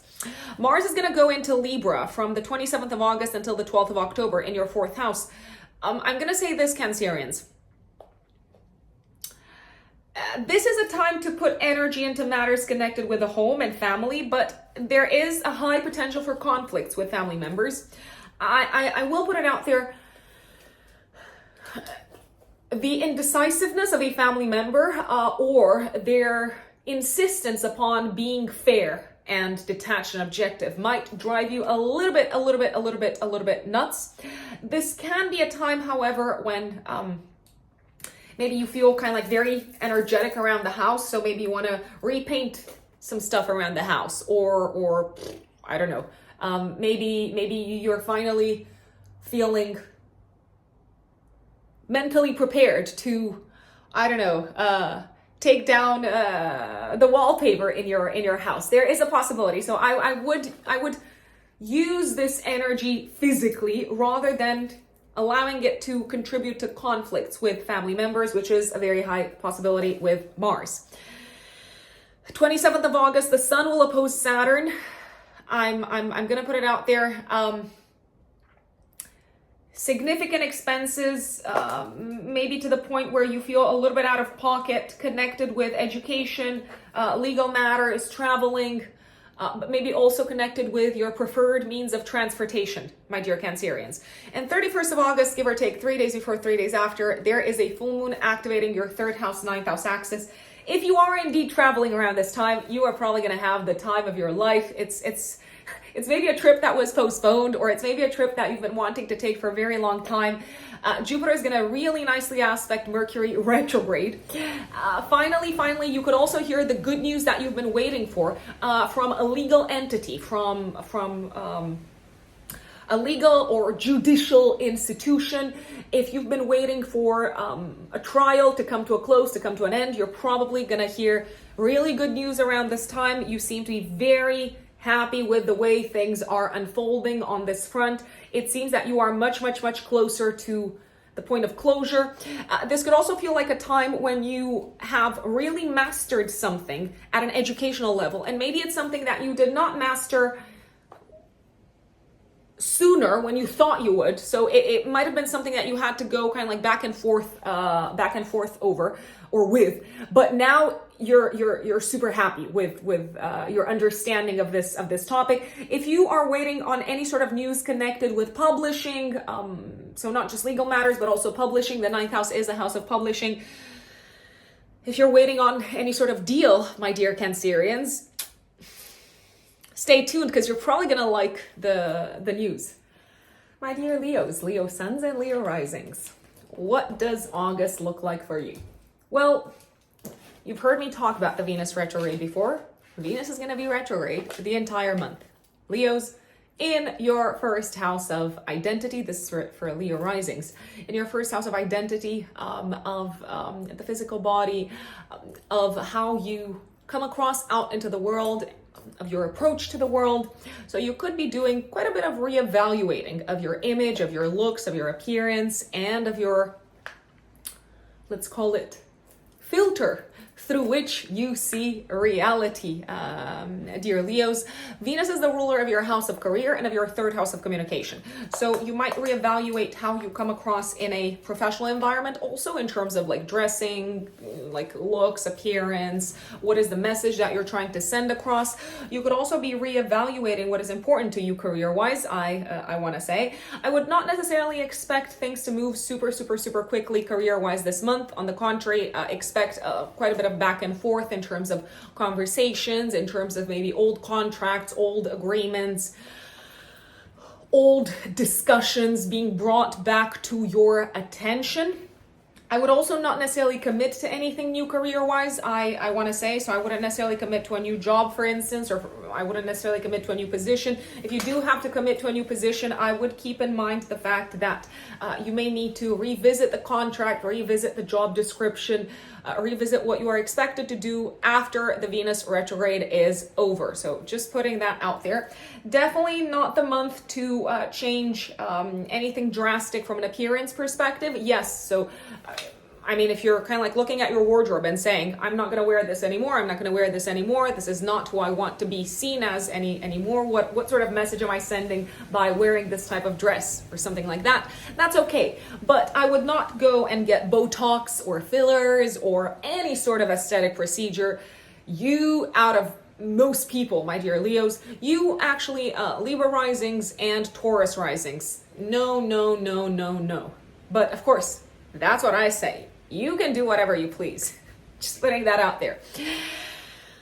Mercury is also going to be retrograde this month from the last week of August until the middle of September. It's going to be retrograde in your 2nd house of income. And Mercury is also the ruler of your 11th house of goals for the future. So you might need to reevaluate your plans for the future financially, some of the goals, some of the targets that you have set financially. You might need to go over your budget, your expenses once again and say, okay, is this necessary or not really? Is this necessary and impactful in an auspicious way when it comes to my targets and my plans? Yes or no.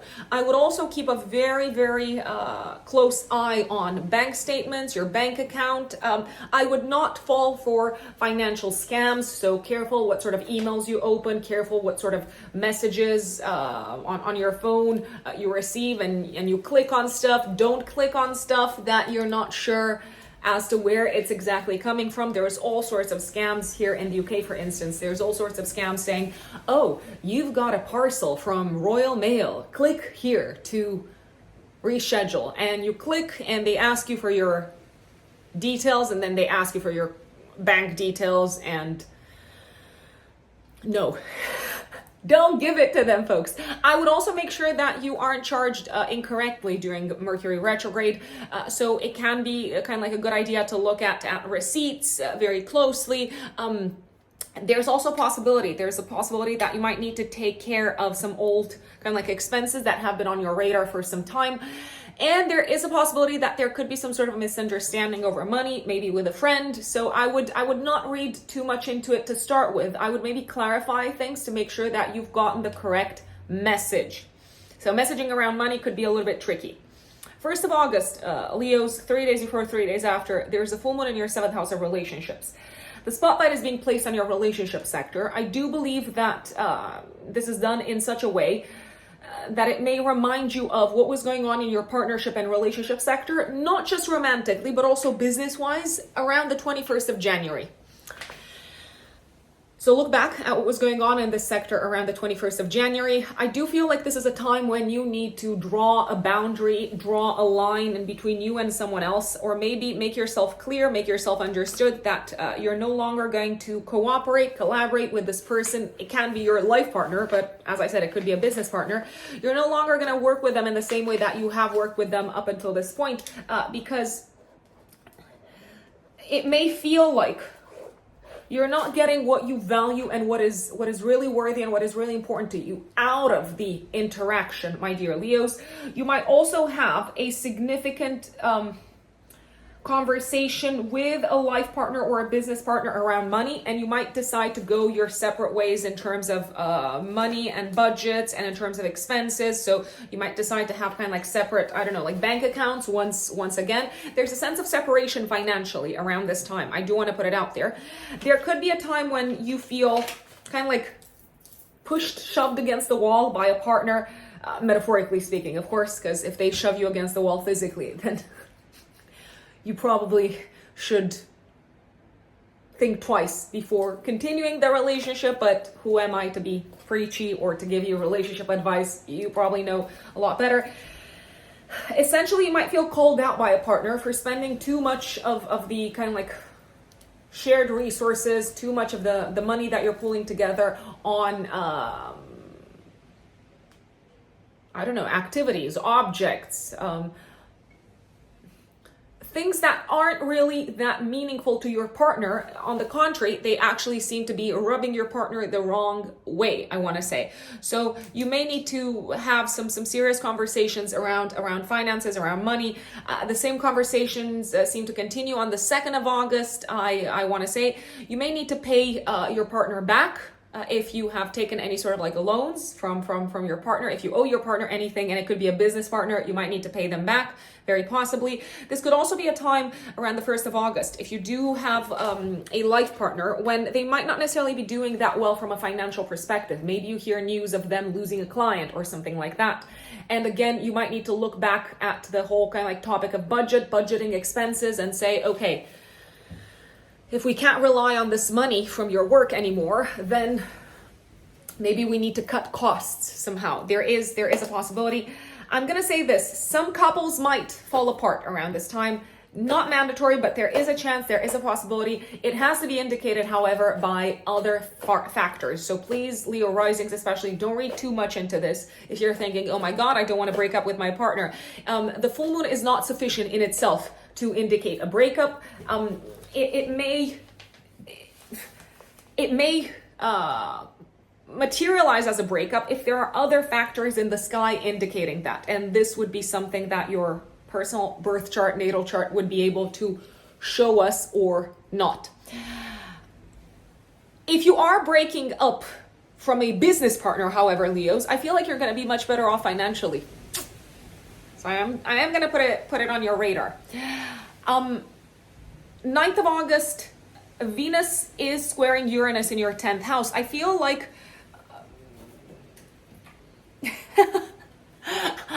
you're having some sort of like unexpected, weird, sudden, random, surprising exchange in a professional setup, my dear Leos. It could be with your boss, but it could also be with someone who, I don't know, maybe is attracted to you potentially in some shape or form. It could also feel like something that's happening in your public life. It could be in a career environment. It could also be generally when you're out into the world. Is really kind of like challenging your existing value system, my dear Leos. So I do want to put that on your radar. A conversation could go in a completely unexpected direction also. So careful what you say and how it comes across, because it might not come across in the exact manner that you want it to come across. I'd say, Leos. 10th of August, some really productive conversations at work. You seem to be very appreciated for your mind at work. If you're presenting something to a boss, to maybe people in a public setup, not just at work, but generally to the outside world, it feels like you are really, really convincing them to join you, to believe in you. It feels like your brain and your mental resources are being super, super celebrated and are being valued in a public way. I want to say around this time. This can be a time when you hear good news about money coming from a client. I like it. Speaking of clients, this month is a great time to reach out to old clients with Venus retrograde. So just putting that out there. 16th of August, 3 days before, 3 days after, there's a new moon in your first house, my dear Leos, with Venus retrograde, of course, squaring Uranus and Taurus in your 10th house of career, and you're also experiencing a grand trine in earth signs at the time between Mars and Mercury in your second house of income, Pluto in your 6th house of day-to-day work, and Uranus in your 10th house of career. I feel like you have some shocking news. You've got some sort of shocking announcement for the world around your career, when it comes to your career path, when it comes to your career evolution. Maybe you're announcing them all of a sudden that you have decided to, I don't know, take a job someplace else in a completely different field, a completely different sector, a completely different industry that requires you to relocate to a different state or even a different country, I want to say. You could shock everyone because you're maybe going to a competitor. I'm going to say that whatever new direction you're taking career-wise, Leos, it's probably putting you in a position that you have never been put into before. So maybe it's a position that you have no experience in. It seems to pay a lot. So financially, you are doing so well. And it does look like the financial sector is kind of like the one that weighs very, very heavily when it comes to your decision. I'm also going to say that you're not afraid to stand out and to go against the norm and the status quo and the grain and the established order in a professional environment. And it seems to pay off beautifully. 22nd of August, Mars is opposing Neptune in your 8th house. There could be some confusion around expenses. Don't be too quick to pay for some stuff before checking receipts, before checking that you have been charged correctly. There could be a little bit of a sense of disillusionment or disappointment with maybe an investment or maybe some sort of a commission that you were expecting to get. It does feel like something is costing you more than you thought it would cost you, my dear Leos, around this time. It could be something connected with a home. It is possible. So I do want you to be aware of this. 23rd of August, Mercury goes retrograde in your second house. We've talked about that, but the sun also goes into your second house, Leos. So the spotlight is going to be placed, and your focus is going to be very much on money, income, finances, budgeting, and so on for the next month or so. 27th of August until the 12th of October, Mars goes into Libra in your third house. So all the way until roughly the middle of October, you're putting a lot of energy into studying, into maybe reaching out to people, networking, communicating, maybe writing something, I want to say, maybe fixing something around the house. Careful, because you might have some throughout this period, you might have some sort of a conflict with a neighbor. I do want to put it out there, and you might really kind of like fight for what is right. Mars is also the ruler of your ninth house. Careful what it is that you're fighting over, because a neighbor, for instance, could invoke the law or like a legal entity, and you want to make sure that you're truly in the right, not in the wrong. I'm not liking the 27th of August because the sun opposes Saturn in your 8th house. It feels like you really need to cut down on expenses around this day, and especially expenses connected with maybe looks, appearance, or your physical body in some shape or form. 31st of August, 3 days before, 3 days after Leo's, there's a full moon activating your financial axis.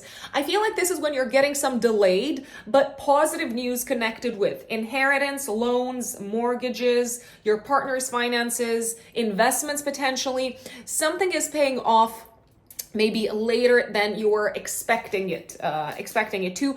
You could be receiving some sort of a commission around this time, or if you have been promoted at work, and if you have been making more money, I feel like you're maybe taken care of, and this is giving you a tremendous sense of relief. You could be taking care of some debt. It's possible. It's very, very possible. Leos, I like it. I like this full moon. My dear Virgos, Virgo suns and Virgo risings, what does August have in store for you? So Venus is going to be retrograde, Virgos, as I'm sure you know, in your 12th house the entire month. Venus is the ruler of your 9th house and of your 2nd house. I feel like all sorts of stuff could go south that you did not see coming, connected with traveling. So I would keep your diary quite open. I would keep like a flexible schedule around traveling. I want to say Virgos, because stuff could come up that requires you to change your plans. I feel like there could also be some hidden expenses that you're dealing with throughout this month. Careful what you pay for, careful where your money is going, careful that you're not being charged incorrectly, my lovely Virgos. And if you are going on holiday, if you're going on vacation, or if you're going on some sort of a retreat, or if you're paying for stuff connected with your mental health, that's where I would be even more cautious and even more attentive and even more kind of like aware and awake when it comes to financial stuff. And I would also get insurance, just as an FYI. Mercury is also going to go retrograde last week of August until the middle of September in your 1st house. Mercury is also, my dear Virgos, the ruler of your 10th house of career. So let's put it this way. Last week of August until the middle of September, you may feel like you have to reconsider your direction professionally. You may have to put on hold some conversations professionally. You might need to deal with old problems connected with some super kind of like high profile clients, I want to say. You could hear, however, also from an old boss who might have an offer for you career-wise. Now, my recommendation would be, if possible, to not necessarily start a new job with Mercury retrograde, but if you have to, you have to. If you have to sign a contract, then, how should I put it? Do keep in mind that there is a chance that you might need to revisit that contract after the retrograde is over. You may not necessarily have your mind made up or super clear when it comes to career matters. Also, as Mercury is retrograde, you could be dealing with some old stuff physically, maybe some old kind of like health issues. Nothing major, nothing that will kind of like turn your life upside down, if you ask me. But it could be something that requires more attention, that maybe requires an extra, I don't know, dose of fixing. I'm gonna give you an example. Let's say you had like, I don't know, like a stomach, like a digestive issue, like a bacteria or something, and you got treatment for it, and now you're like, I'm not feeling that great. You might need to get treatment for it again, or you might need to get a different type of treatment. That's possible. It is possible. It's not mandatory, but I am putting it on your radar. Health is actually quite front and center of your mind this month, Virgos. Also at the time of the full moon on the 1st of August. 3 days before, 3 days after active. It's activating your sixth house of health and work and service. This could be a time when you are experiencing a little bit of a blockage or something that needs to be handled immediately health-wise. You cannot ignore it. It's not something that you can pretend is not there. There is a chance that you may also need to look for a different like health practitioner, like a different doctor, because the one that you're maybe kind of like working with is no longer someone that you trust, possibly. This could also be a time when you hand in your resignation at work. I wanna say. So some Virgos could say goodbye to a job. There could be some restructurings within the team. There's also a possibility that you may cease to collaborate with someone that you've been working with because you're just not on the same page. It's just not a healthy collaboration. On the contrary, I'm gonna go out there and say it could be driving you a little bit nuts. Just saying. If it is driving you a little bit nuts, remember that it's okay to enforce boundaries. Remember that it's okay not to get along with everyone. And remember that sometimes, even if you're trying to help people or work with them or find some sort of like a solution when it comes to common goals, sometimes you're just like hitting a wall with some people because they're not ready. That doesn't mean that you're doing anything wrong. So remember that it might not be about you at all, dear Virgos. 9th of August, disruption when it comes to traveling, but also maybe some unexpected news when it comes to academia. Maybe you need to retake an exam, or maybe you need to reapply for something at an academic level. If you are involved in anything of a legal or judicial nature, you might need to resubmit something. It's possible, or you could hear news of a delay, dear Virgos. 10th of August, a beautiful, beautiful, beautiful, beautiful day. Good news connected with traveling, good news connected with academia and with legal and judicial matters. It feels like you have found a solution. It feels like also you are much more optimistic and positive when it comes to these aspects of your life. It feels like also there are new doors that are being opened to you in this direction, maybe doors that you did not necessarily think you could open. I am liking the fact that someone seems to be helping you with these doors being opened for you. So I would rely on a partner, an attorney, an advisor, a consultant, an accountant, someone who can make the path smooth for you, because they probably will. If you are taking an exam on the 10th of August, it's probably going fantastically, and your mind is so sharp on this day, and you're coming up with some really smart solutions, some solutions that are taking into account the big picture. I love it. 16th of August, new moon in your 12th house with Venus retrograde. It feels like you finally need to commit to some sort of a, I'm gonna say maybe a routine or something that you're doing for yourself when it comes to your mental health, my dear Virgos. You might need to set some goals when it comes to mental health. You might also join some sort of a spiritual community. It's very possible. It could feel like you are seeing one of your blind spots and you're starting to work on it at the time, and you're kind of like also seeing your life from like a big picture perspective. You're having some aha moments as to how you have been shooting yourselves in the foot up until this point, how you have been self-sabotaging up until this point, Virgos. A very important lesson around rest and resting around this time, Virgos, I want to say. Virgo risings especially. 22nd of August, not necessarily my favorite day. Why?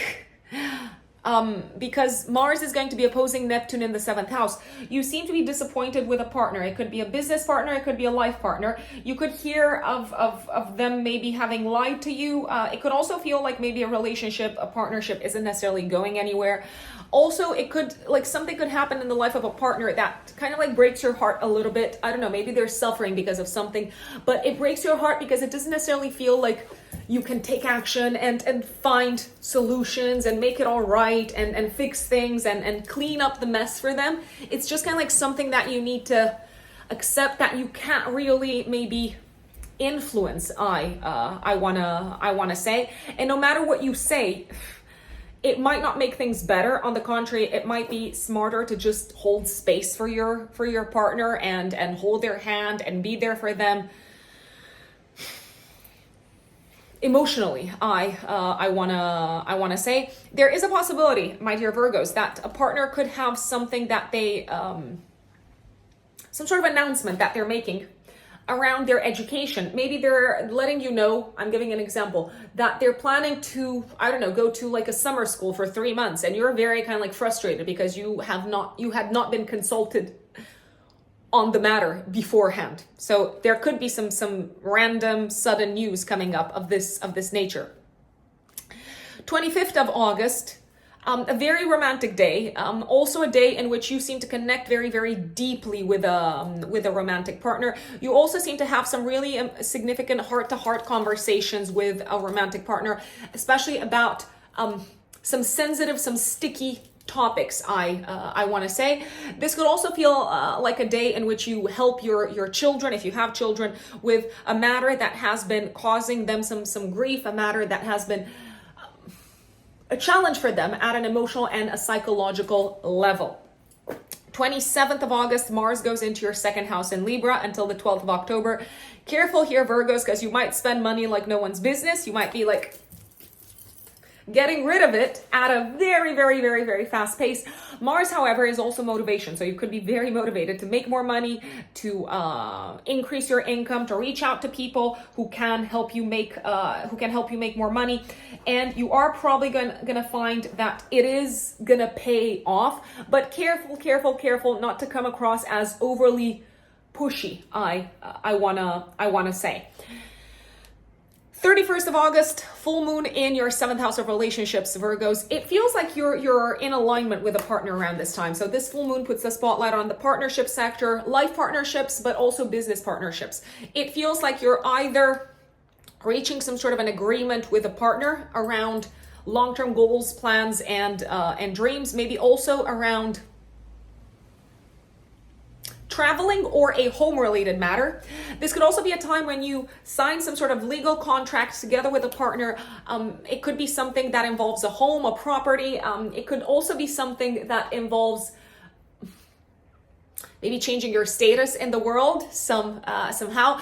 You could also reach an agreement about a trip, a holiday, a vacation, and maybe this was a point of confrontation, I want to say. You could also be on the same page with a partner, finally, after a lot of maybe stressful exchanges. You could feel like you're on the same page with a partner when it comes to their educational initiatives, or maybe your educational initiatives and projects. This is a great time to also sign a deal with a business partner, but not necessarily a new partnership altogether. Maybe to sign something that was in the works for quite some time, I wanna say. Also, very, very, very good news from a lawyer around this time. If you are dealing with lawyers in any shape or form, or legal advisors, a piece of good news from a legal advisor is very, very possible to make its way to you around this time. Look back at what was going on around the 20th of February in the area of partnerships, relationships, and legal matters, my dear Virgos, because this full moon could bring things to a close in a manner that feels very positive, in a manner that gives you hope, in a manner that makes you feel like, yes, there is some sort of like higher universal order and power out there that is taking care of you, that is looking after you. I like it.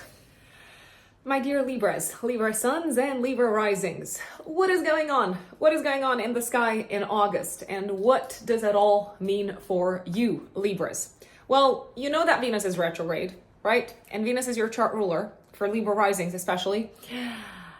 Venus is going to be retrograde the entire month in the 11th house of goals, friends, communities, organizations. So it's a great time to reconnect with old friends. It's not necessarily the best of times when it comes to maybe joining new organizations, joining new communities, just because you could potentially change your mind after the retrograde is over. Certainly, I would also not recommend making any changes, drastic changes to your looks. So I wouldn't recommend aesthetic kind of like surgery or stuff like that, Botox, fillers, all of that with Venus retrograde, because it might not turn out exactly the way that you expect it to turn out. I would also not necessarily set new financial goals until you clear out some of your outstanding debts, my dear Libras. Mercury is also going to be retrograde from the last week of August, 23rd of August, until the middle of September in your 12th house. Mercury for you, Libras, is also the ruler of your 9th house of long distance travel, higher education, legal matters. I'm going to go out there and say it. There could be some hidden aspects that come to your attention that interfere maybe with some of the plans that you had made throughout this period, travel-wise. There could be some maybe communications that you miss or that you misunderstand, possibly coming from a legal institution, a judicial institution, or an academic institution. So I would err on the side of caution and just kind of like double check with them, clarify with them that you've gotten the right message, that you have received all the necessary comms to maybe kind of like move forward with your plans academically, educationally, and so on. I would also definitely, especially when Mercury is retrograde, get insurance if you are traveling long distance.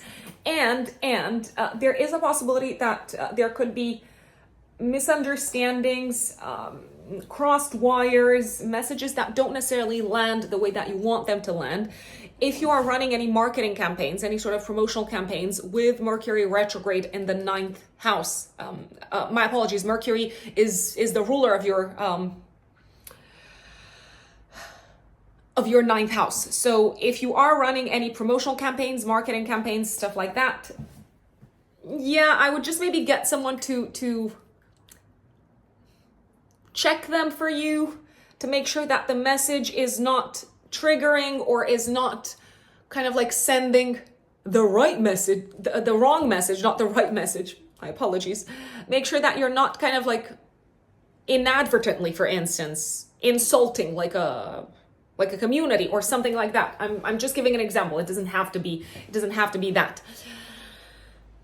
There can also be delays that you experience when it comes to news related with your academic and educational endeavors, or delays when it comes to visas, passports, residency, those sort of aspects of life. Now let's go back to the beginning of the month. By the way, August is not the most, how should we call it? It's not necessarily the month to move forward with things necessarily. It's the month to fix things, to go back over things, to reevaluate things, to wrap things up, to maybe tweak, update, find solutions to old matters, old issues, old problems, to clean up. But I don't necessarily see it as a month in which you feel like you're advancing a lot. Not you, not anyone. If you ask me, sure, there could be some advancement on certain like fronts for people, but in general, it may feel like either things that have been already unfolding or coming to fruition, or there's like the big kind of like pause button being pushed and saying, wait. 1st of August, full moon activating your 5th house, 11th house axis. This could be a time of you attending social activities, maybe attending a party. It could be a time when you also finalize a creative project, but I don't necessarily see you finalizing this creative project, especially if it's for work. I don't necessarily see you finalizing it in a manner that you're very happy with. I feel like you're maybe being cut short, or you have to make peace with it not looking exactly the way that you would want it to look. This could also be a time when the spotlight is being placed onto children. Maybe it's necessary for you to really kind of like prioritize the health and well-being of children. I'm going to give you an example. Let's say if your kid needs to be taken to the dentist, and that has been on your radar for quite some time. Now could feel like the time in which you really have to go ahead and do that, because otherwise they could be, there is a possibility that there could be more kind of like serious effects or repercussions if you don't act in a timely manner.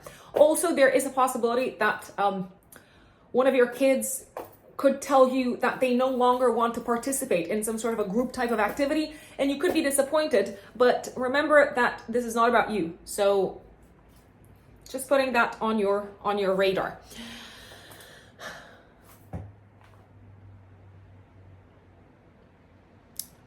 9th of August, my dear Libras, Venus is going to be squaring Uranus in your 8th house. I feel like there could be some sudden disruptive news making their way to you, a piece of news making their way to you. When it comes to one of your friends, maybe one of your friends is dealing with some sort of crisis and you want to kind of like step in and help. They might need some money. They might need some sort of like financial help from you. And it is all kind of like taking you very, very much by surprise. A friend could also call you and let you know that they've broken up with someone. It's very possible. You might also feel like a friendship relationship that was going very, very well. For whatever reason, all of a sudden, it's no longer going that well. So you could be very kind of like sorely disappointed, I wanna say. 10th of August, Mercury is nicely aspecting Jupiter in your 8th house. I feel like this is where you could be receiving some good news, unexpectedly so, regarding your investments or regarding your partner's financial situation if you have a partner. So maybe a partner kind of like all of a sudden receives a commission or a bonus. They could also buy you a nice gift. It could be a day for like surprise gifts, I'd say. Jupiter for you is also the ruler of your 6th house. So you could get a commission from work. You could also feel like you're overcoming some sort of crisis work-wise. Maybe you're receiving also a lump sum of money in terms of payment from work. It could have something to do with a health-related matter. Maybe they need to pay you for like, I don't know, having gotten hurt on the job or something like that. In any case, you're happy with what you're getting. I will put it out there. Even though maybe this money is coming to you as a result of not such a pleasant event, Libras. 16th of August, 3 days before, 3 days after, active, this new moon in Leo coming up is happening in your 11th house, squaring Uranus and Taurus in your 8th house. I feel like you're probably saying goodbye to maybe a friend or a group of friends that you were very kind of like attached to. There's also a possibility that you could be joining a community of people that is kind of like taking people by surprise. Maybe they're going to say things like, oh, I would have never taken you for someone who, I don't know, is into astrology, for instance. You could be kind of like shocking your friends with your choices around this time. This could also feel like a time when you are setting some very important goals for the future, goals that have something to do with getting rid of debt, but also goals that have something to do with no longer maybe relying on the money or the income or the financial support of a partner or of a not just a life partner, but maybe also of a business partner, I want to say. This could be a time maybe when a partner is also telling you, you know what, I'm making less money, I won't be able to support you, or you have to figure things out on your own.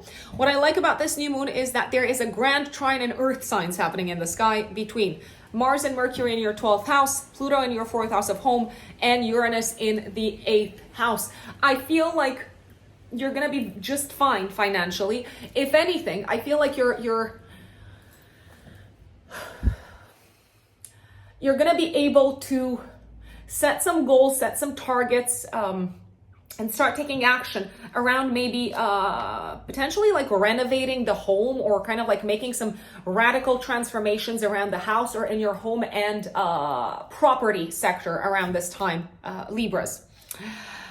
22nd of August, Venus is squaring Jupiter in your 8th house. If you're going out with friends, careful not to overspend because you might end up paying more than you intended. There can be a case for like a case made here for overindulgence, I'd say, Libras, and you might be in pain the next day, physically in pain, but also metaphorically in pain because you might look at your bank account or your credit card statement and say, why? Why did I pay for everyone's drinks? Why? You might have the answer. Libras, Mars is going to oppose Neptune in your 6th house on this day. Careful if you are having fun, not to go overboard, not to kind of like take any sort of like unnecessary risks. Careful what you're eating. I would be very careful with shellfish, seafood, oysters. Maybe just don't around the 22nd of August, give or take a day before, a day after. There is a possibility for like Libra risings especially to experience food poisoning. I'm also going to say this can be a time when you're feeling drained when it comes to a work or a health related matter, and maybe it's just a matter of you taking some time off. You could be annoyed that you have to take some time off, but alas, you might need to take some time off. Just putting that out there.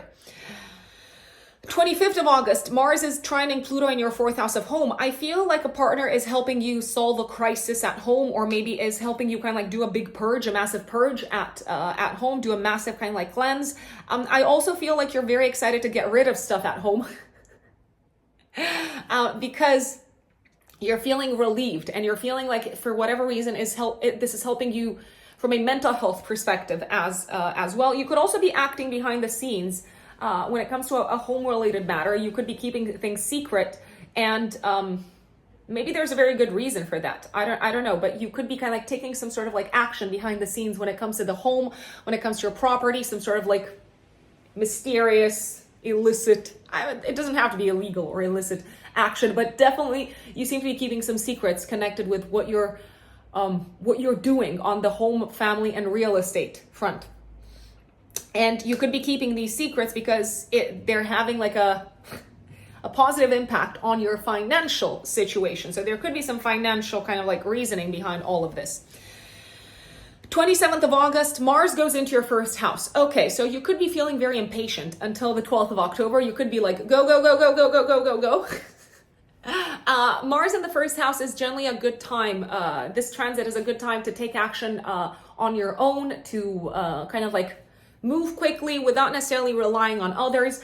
But if you do need other people's help, you could be a little bit frustrated with them because maybe for once they're not moving at the pace that you want them to move. You could also feel very motivated to reach out to various people that are able to help you with a financial matter throughout this period. Or you could reach out to people that are likely to pay you for the services that you offer, and it's probably going to pay off.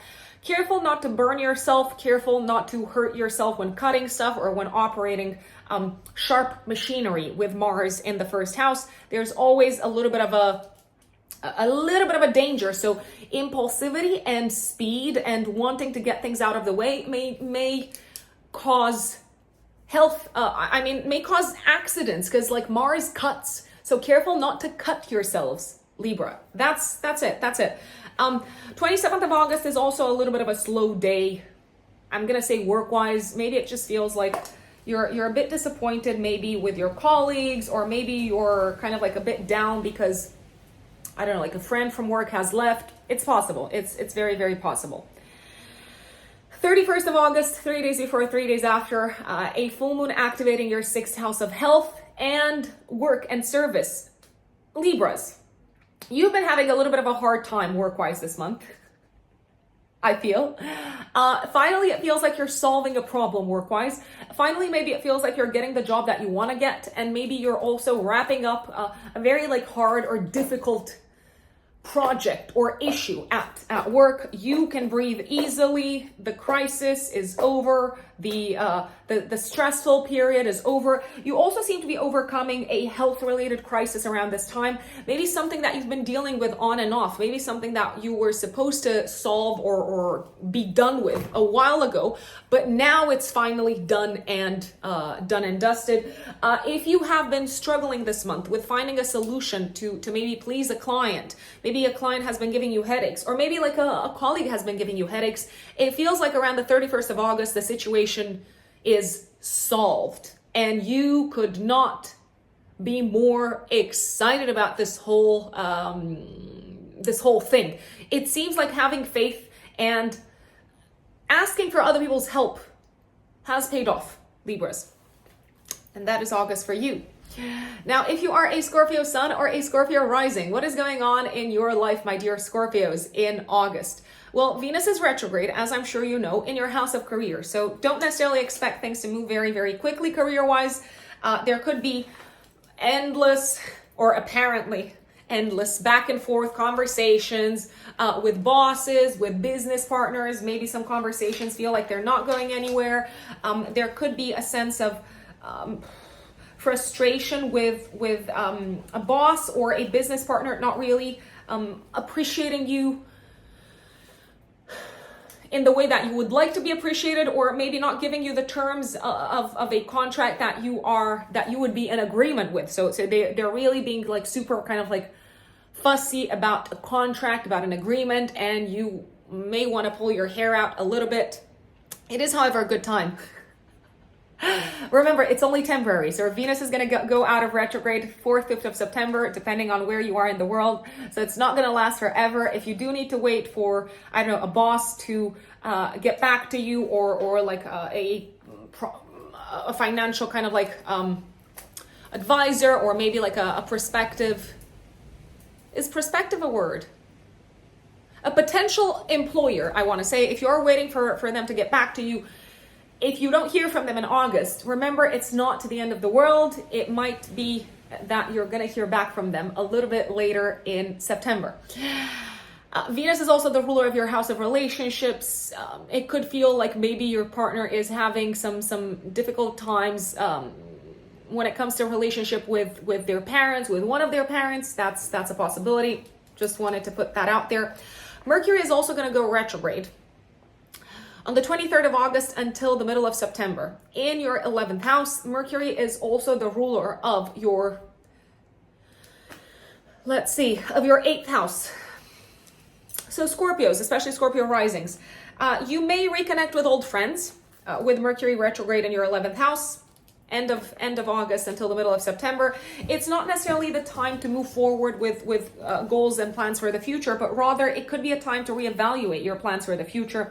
It could be also a time to reevaluate the organizations and the communities that you're a part of, because maybe, just maybe, some of them are not really organizations or communities that you continue to be aligned with in terms of mentalities, beliefs, values, and so on. There could be some misunderstandings with friends, of course, things getting lost in translation, or you not really kind of like getting what they're trying to say, or them not really getting what you're trying to say, and this could lead to a whole drama. Sometimes it's just a matter of like more clearly communicating things, and words may not necessarily be the most helpful tool when it comes to speaking with friends throughout this period. So I am just putting that on your radar, Scorpios. 1st of August, 3 days before, 3 days after, you're experiencing a full moon in your house of home and living situation. Something is coming to a close at home. Maybe you're finally moving out of the home. Maybe you are finally selling a home. There could be a sense of kind of like making some sort of a compromise when it comes to your home. Maybe you're leaving a home even though you really liked it. Maybe you're settling for another home that you're kind of like meh about. Maybe you feel like you're making a compromise on the home front when it comes to what would have made you super, super, super, super happy. You could be feeling like you're making a compromise also when it comes to children. I wanna say children might not necessarily be having the best of times around this time, Scorpios. Maybe they could be in a little bit of a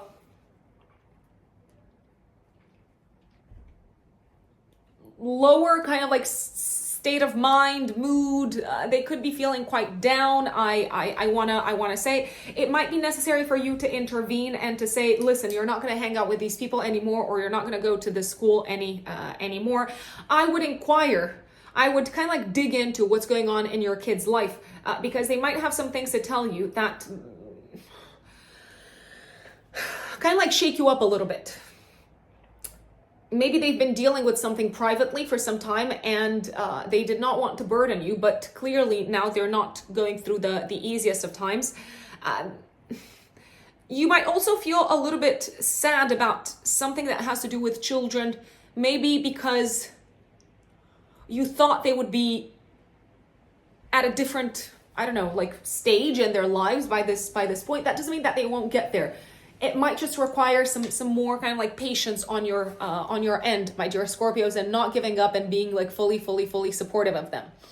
Jupiter is going to nicely aspect Mars at this time, Jupiter in your house of relationships. So whatever is happening at home, you can benefit from the support of a partner or of an advisor or a consultant, I'd say. 9th of August, Venus is going to square Uranus in your 7th house of relationships. Your partner might have some like really sudden, surprising news connected with family members, connected with parents. Maybe your partner needs to travel at short notice to like take care of something for their parents. There's also a possibility that you may antagonize your partner with a decision that you're taking career-wise, and they just don't want to budge, and they're like, no, if you do this, this is really bad for our relationship, and they don't want to budge, and you don't want to budge, and it feels like you're really not reaching an agreement at this point in time. You could be reaching an agreement later, but maybe not at this point in time. 10th of August, you seem to be having some more productive conversations with partners. It is a very, very, very productive day in terms of collaborations on creative projects, on maybe also projects that involve presentations, courses, classes, collating information, putting information together. If you are sharing something that you've written with the public, with an audience, let's say, it does feel like you're receiving very, very good feedback. You seem to be very valued and appreciated. You could also sign some sort of deal or contract to collaborate in the long term with a business partner. You could sign like a client of some sorts. This could also be a time when you benefit from a down-to-earth conversation with a friend that helps you see things a lot more clearly and helps you kind of like get that sort of like sharp view of what you want your future to look like. Sorry, I always draw in my palms for whatever reason. Here you go. Doesn't mean anything. I think it's just my Mars in Gemini keeping busy. Anyway, 16th of August, Scorpios, 3 days before, 3 days after, there's a new moon in your house of career. So you're probably starting a new chapter professionally, but maybe something that is asking you to say goodbye to an existing client, an existing work partnership, and maybe you're also starting something professionally where you're not super 100% aligned with your partner on. Maybe the partner is saying, no, I don't want you to kind of like go traveling and spend time away from home for your work. But it does feel like whatever you're starting career-wise is likely to really contribute very significantly to achieving your long-term goals for the future, I want to say. You could also be dissolving some existing partnerships and collaborations professionally because you're stepping into a new role, into a new position professionally. You're stepping up, but that may require you to like eliminate some existing collaborations from your life. You might also have some sort of public announcement to make to the outside world. I know that not everyone is in work. I know that not everyone is actively building a career. However, this new moon is putting the spotlight on your public status and public reputation. You could have some sort of public announcement to make about your relationship status. Maybe you're announcing that you're no longer with someone and you're seeing someone else. That is a possibility. I wanna say. 22nd of August, Mars opposes Neptune and Pisces in the 5th house. It feels like you're disappointed maybe with a friend around this time. Maybe you're disappointed because you thought better of them or you had higher expectations from them. This could also feel like a time when if you're trying to motivate your children, you're not really getting anywhere. It could feel like your words and your encouragements and kind of like your energy is kind of like a little bit misplaced on this day. They might just need to chill and to relax your kids and to take it easy and to take it slow. You could feel lied to by a child or by a romantic partner around the 22nd of August. So I would dig deeper into whatever messages they're sending across to you. 23rd of August, the sun goes into your 11th house of plans for the future. So the spotlight is again placed on goals and plans for the future, dear Scorpios. But it may feel like you first kind of like need to fine tune your existing goals. I want to say, with Mercury being retrograde last week of August until the middle of September. 25th of August, I like this because it feels like you are achieving something that is very, very, very important to you on a personal level, with the help of a friend or with the help of an organization that you're a part of, or maybe with the help of a colleague, I want to say. You're also uncovering some very important information connected with your work, or that is going to, in some shape or form, make your work life easier or help you move forward work-wise, Scorpios. 27th of August, Mars goes into Libra in your 12th house. For the next basically until the 12th of October. What is it? Like 6 weeks, something like that. Careful, because there could be people kind of like acting behind your back that don't necessarily have your best interests at heart, especially work-wise. Not everyone is a friend. If you are a little bit skeptical at work, you're probably right to be a little bit skeptical. You could be you could be doing a lot of work behind the scenes, maybe, and not necessarily revealing all the work that you're doing to your colleagues. I wanna say throughout this period. Mars transiting the 12th house could bring a little bit of insomnia. It's possible. And you could feel a little bit restless from a mental health perspective. So you might benefit from talking to someone or unloading or offloading. Offloading, unloading, you know what I'm trying to say. Unloading some of your worries to someone else that you trust. Now that's an interesting one. Who do you trust? Maybe the place to unload is not at work. I would definitely not unload whatever is weighing very heavily at work, because it can backfire. Scorpios, especially Scorpio risings.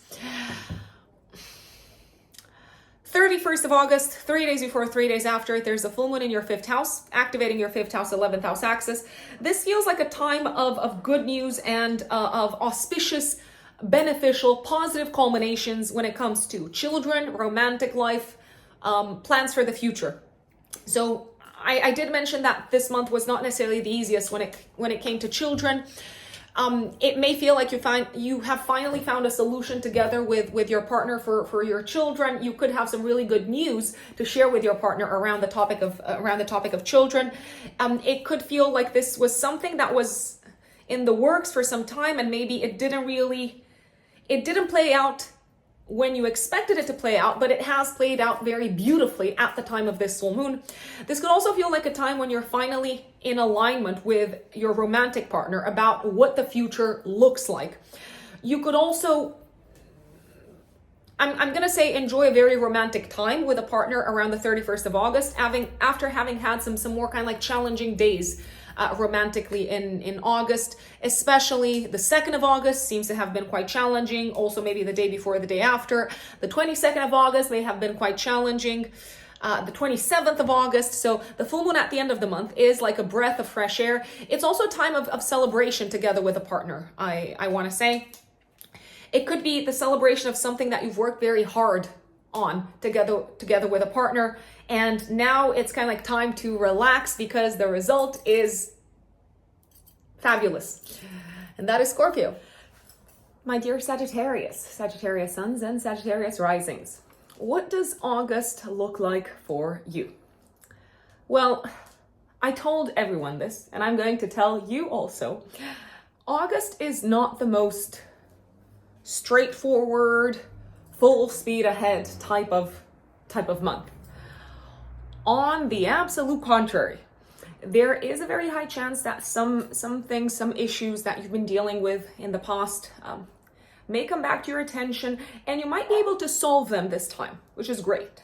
But I wouldn't necessarily expect August to be the month in which you make huge progress with plans for the future in particular. So let me explain what is going on in the sky. By the way, it's not bad. Like, sometimes we have to take a step back, reassess things, tie up loose ends. So I would not want you to interpret this as being, oh my gosh, it's the end of the world. What on earth? No. Don't get me wrong. What's going on?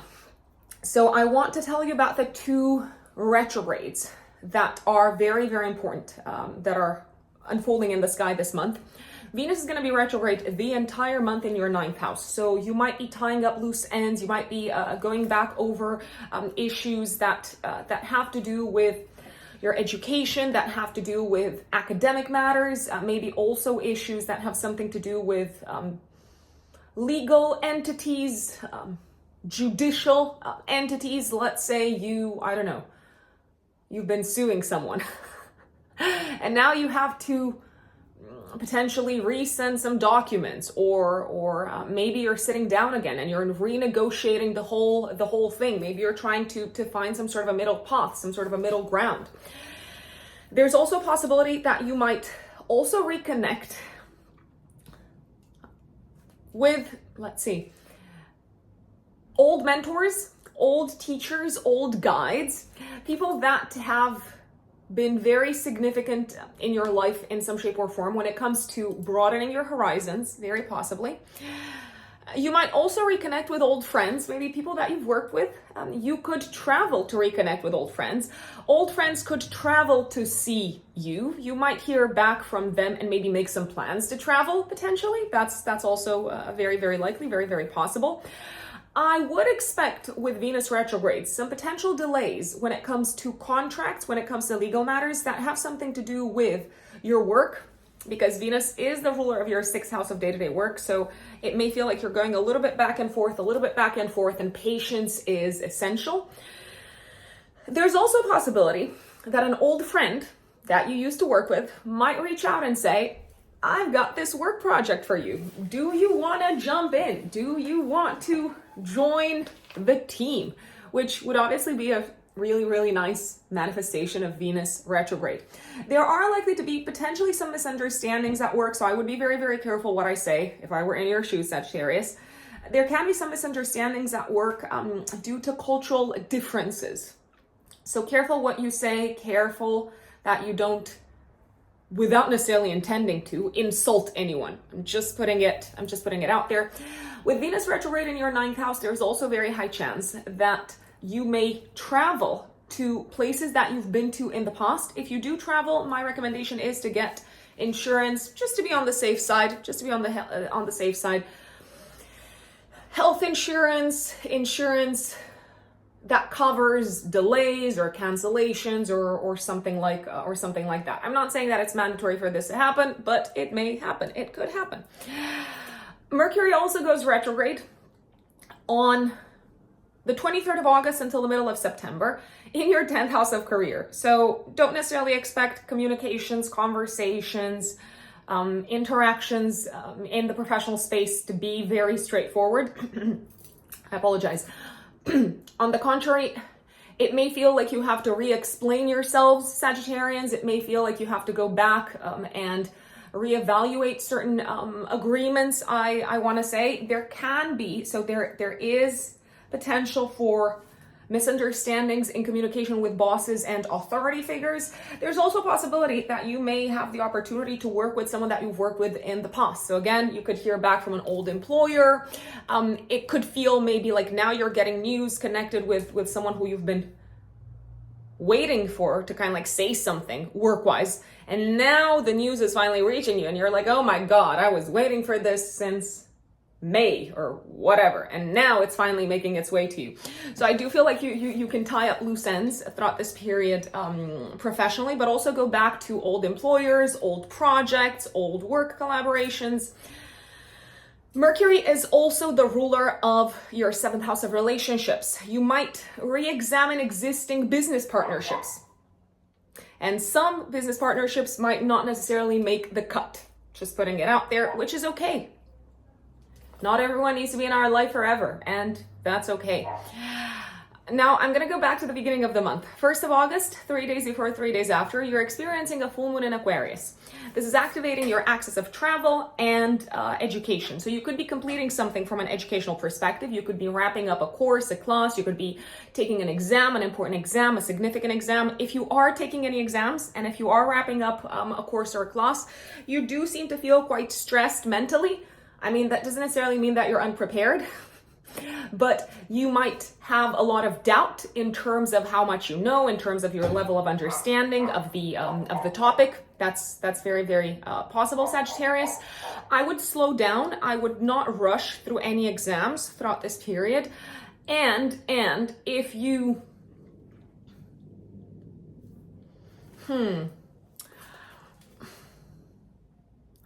if you feel like maybe it's better to postpone an exam, why not? Why not? If you're not feeling 100%, why not? I'm just gonna put it out there.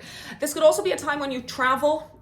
You could be traveling together with family members, or you could be making plans to travel together with family members. You could also be getting some sort of a result of a legal nature or judicial nature, or something that has to do with visas, residency, passports, and so on. If you are waiting for news on any of these fronts, So legal, judicial, court of law, or travel-related matters, or visa-related matters. The news might not necessarily be exactly what you hoped for. Saying that. So you might need to reapply, or you might need to make some concessions or reorganize your life in some shape or form as a result of this news. The good news is, however, that Jupiter in your house of day-to-day work is nicely aspecting Mars in your 10th house of career. If you know you could benefit from the help of an employer or even of a work colleague, I would ask them for help. I'm just gonna put it out there.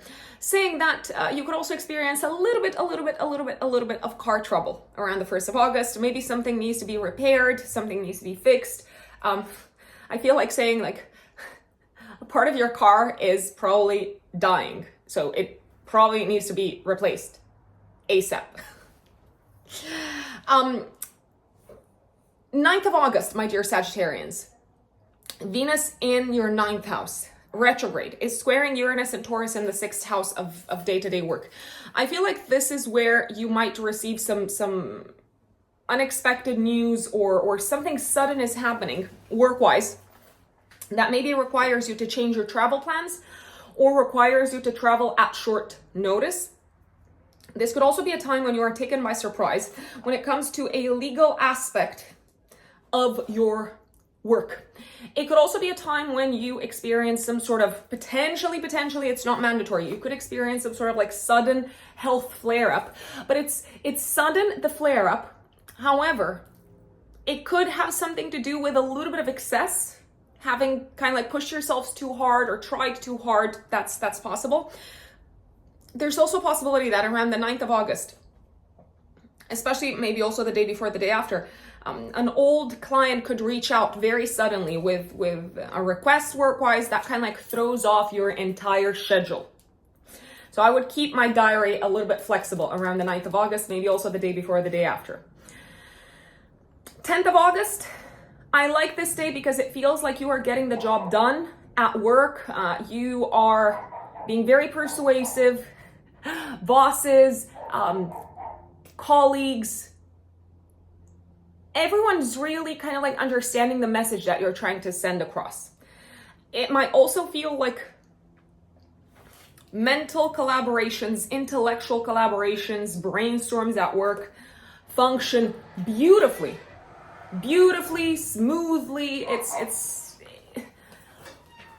It's really a day to get things done work-wise that involve writing, speaking, communicating, and working with others. And this could also be a day when you feel much better health-wise if you have experienced anything health-wise the day before or something like that. So I'm liking it. I'm absolutely liking it. 16th of August, 3 days before, 3 days after, there's a new one in your 9th house. This could be a time when you initiate some sort of new chapter, new process when it comes to your academic path, when it comes to maybe you signing up for university or signing up for like, I don't know, like a master's, a PhD, something like that. It could be a time when a new teacher, guide, or mentor comes into your life. It could also be a day when you maybe start some sort of a legal process. It could have something to do with applying for a visa, for instance. This new moon, however, is squaring Uranus in your 6th house. I feel like you need to act fast.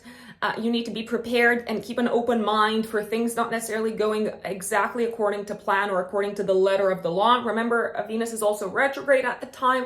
It could be like an old legal process or like an old maybe academic process that was on your mind for quite some time, and now for whatever reason it feels like, okay, I really got to do this. This might also feel like a time when you are challenged to change your worldview and your perspective upon things, especially when it comes to something that you bump into on a day-to-day basis at work, Sagittarians. What I like about this new moon is that there's a grand trine in earth signs at the time in the sky. So something very kind of like auspicious and beneficial and really impactful in the 3D material reality is happening in your life. And it involves some sort of initiative professionally. It involves your income. It involves your financial sector, and maybe you being willing to work differently on a day-to-day basis, maybe work in a manner that you've never tried working before, work maybe with a team that you've never tried working with in the past. It feels like you're really giving concrete shape to some sort of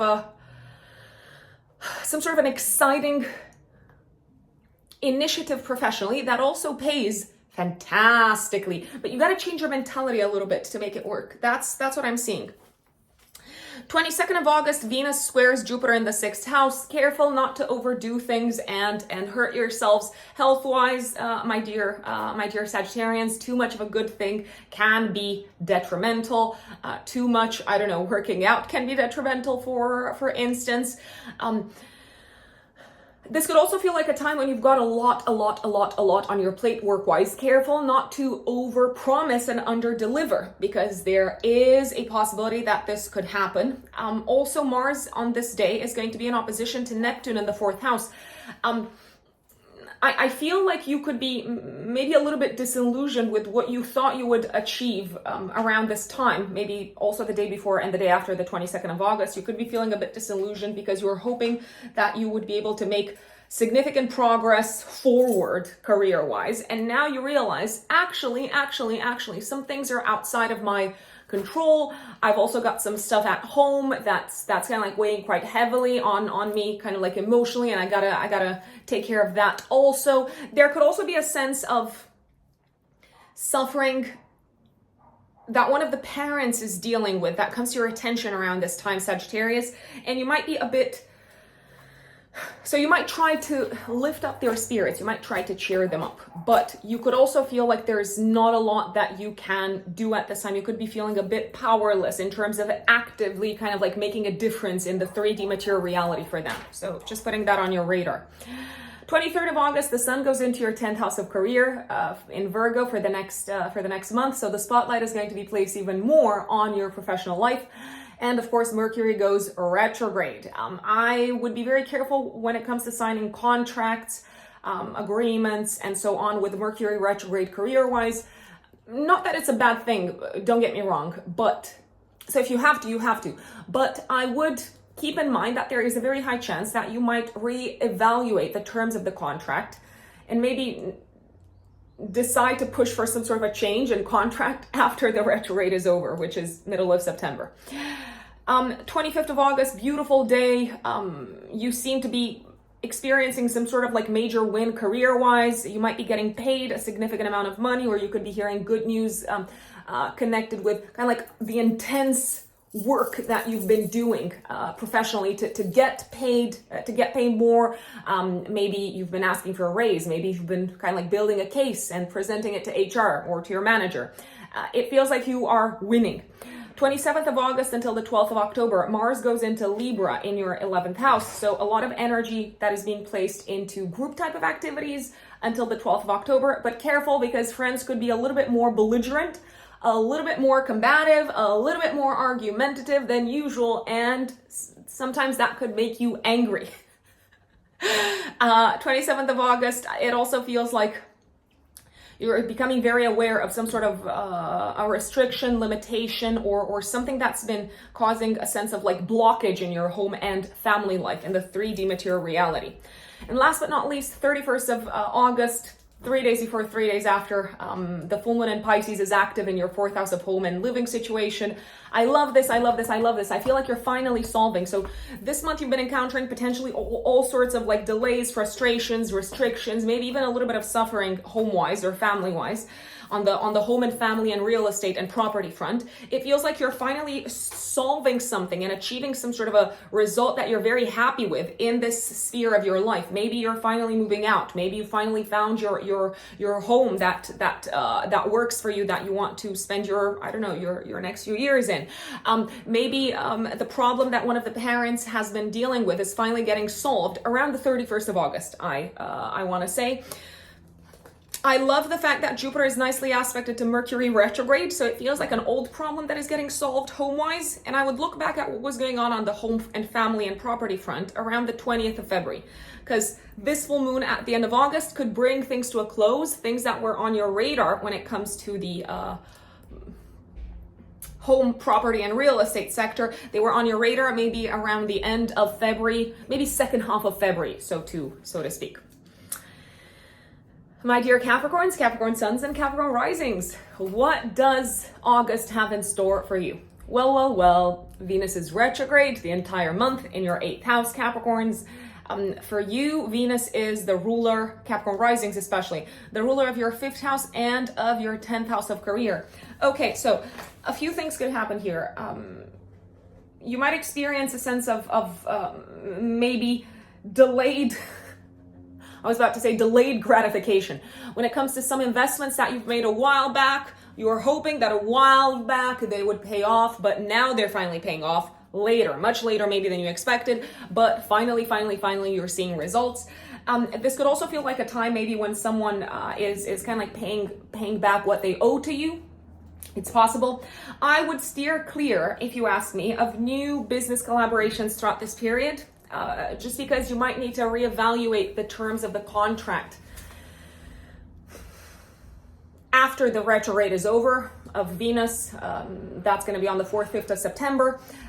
You may need to re-examine, I'm going to say, a budget related issue together with a partner. It could be your life partner, it could be your business partner. So maybe you had agreed, I don't know, that you would divide expenses and wins in a certain manner, and now with Venus retrograde, you might feel like, nah, you know what, let's do this differently because this doesn't seem to be working. You might also need to re-examine expenses that you are kind of like sharing with your partner when it comes to children, for those of you who have children in general. Delays when it comes to hearing from the bank, for instance, for your mortgage to be approved or for a loan to be approved. I would not be frustrated because this is not a forever thing. I mean, obviously, you are well within your rights to be frustrated if you want to, Capricorns, but it's not going to be a forever thing. It might be the case that you need to chase a little bit more. You might need to re-explain some things. You might need to resend some paperwork. I would not despair, I want to say. And if you have like an old debt that you need to pay, my recommendation is to pay it. especially if you ask me. Around the 16th of August or before the 16th of August if you can. Why? Because on the 16th of August, Capricorns, you've got a new moon in your 8th house of other people's money, debts, taxes, inheritance, lump sums of money coming from investments and so on. So you want to start off with a clean slate around this time. The 16th of August, the new moon on the 16th of August may feel like a new beginning when it comes to these kinds of aspects of your life. Financial matters, but especially financial matters that have something to do with debts, taxes, loans, or investments. This could also feel like a new beginning when it comes to your partner's resources, especially if you are in a relationship with someone. Maybe they're going to start making a different amount of money. Maybe there are some sudden unexpected changes in their budget. Why sudden and unexpected? Because this new moon is squaring Uranus in your 5th house. This could also be a time when you have to reorganize the shared budget aspect of your life. And it might have something to do with you and your partner now having to deal with maybe different expenses when it comes to children, for instance. What I like about this new moon is that there's a grand trine in earth signs in the sky between Mars and Mercury in your 9th house of belief systems, life philosophy, legal matters, and so on. Pluto in your 1st house of identity and Uranus in the 5th house of romantic love. This could feel like a time when you're finally coming to terms with what works for you, tangibly, practically, concretely, and you could be very surprised yourselves, Capricorns. You're coming to terms with what really works for you when it comes to intimacy, the area of intimacy, but also when it comes to sharing the deepest, darkest secrets and corners of yourselves to someone else. This could feel like a time when you're making a significant breakthrough on a psychological level. Maybe it feels like you're ready to address something that caused tension and stress and crisis in the past. In the area of relationships, you're ready to address this in a new way because you've got a deeper insight into who you are, how you've changed, how you've transformed, and what works for you. It feels like you're also seeing the big picture around this time, around what makes you happy romantically, Capricorns, and you seem to be eager to share that with your significant other. If you don't have a significant other, then this could be a very passionate, intense, physical, I repeat, physical time romantically. Last but not least, with Uranus involved, it can be a time of surprise pregnancies, Capricorns, especially Capricorn risings. If that's not, I mean, if you're open and willing, that's fantastic. If that's not on your, my apologies, on your plan for this for this new moon, then I would be careful. But you know what you're doing. You know, I don't need to teach you how to be an adult, Capricorns. I mean, not that I would teach anyone, but hey, you out of all people, you know how to hashtag adult. So just putting all of these things on your radar. You could also have a little bit of an aha moment around the area of intimacy. I'm gonna say around kind of like discovering that you're really into something, and it could take you by surprise, but you're very excited to share it with your partner. Also, it could take them a little bit by surprise, but it's probably gonna work out in the end. I'm just gonna put it out there. Mercury retrograde, another very, very significant astrological event of this month, Capricorns. Last week of August, 23rd of August, all the way until the middle of September. Mercury goes retrograde in your 9th house of legal matters, traveling, belief systems, personal life philosophy, academia, and so on. You might need to travel to places that you've been to in the past, especially long distance. You might need to reopen up some sort of a case on the legal front. I don't know, if you've applied for a visa, now you realize, hey, it's been 3 months and I haven't heard anything from these people. So you might start chasing. It is a good idea to chase with Mercury retrograde. You could also hear back from old guides, teachers, mentors, coaches. There could be a sense of maybe delays and frustrating communications when it comes to academic matters or legal matters. Maybe it just feels like everything is slow, everything is put on pause, everything is delayed. And if that is the case, I would not see it as the end of the world, because obviously, clearly it isn't. I would only see it as a temporary thing. I would also be super, super, super extra cautious and careful when it comes to signing legal documents. Also, when it comes to, well, when it comes to booking stuff for traveling. With Mercury retrograde in your 9th house, this is prime time for you to, I don't know, accidentally book a plane ticket for 3 months from now rather than for like 6 months from now. So I would be like, you know, eagle eye when it comes to making reservations on the travel front. And of course, Mercury retrograde in your 9th house of traveling. I would not necessarily expect travel plans to play out exactly as you had envisaged them. There could be, of course, delays, like you might have to postpone something. I would recommend getting early to the airport last week of August until the middle of September, just to be on the safe side, Sure, like Mercury retrograde is not, how should I put it? Don't be afraid of it, folks, but it can cause inconveniences. Let's face it. Now you know, now you're in the know.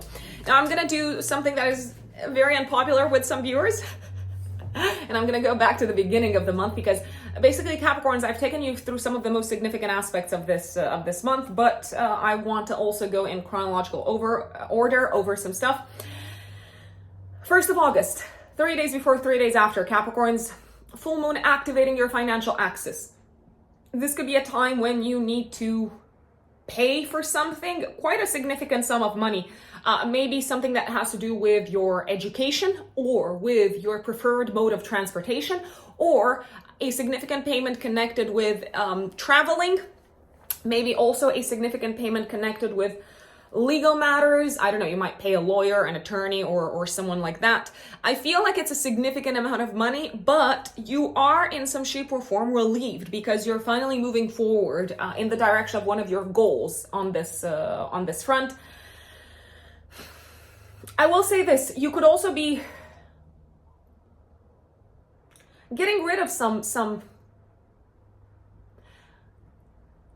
elements in your life that were eating into your budget.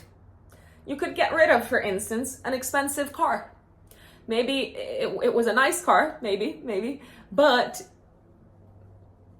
maintenance is so expensive that you're really looking at it and saying, is this worth it? And who am I doing this for?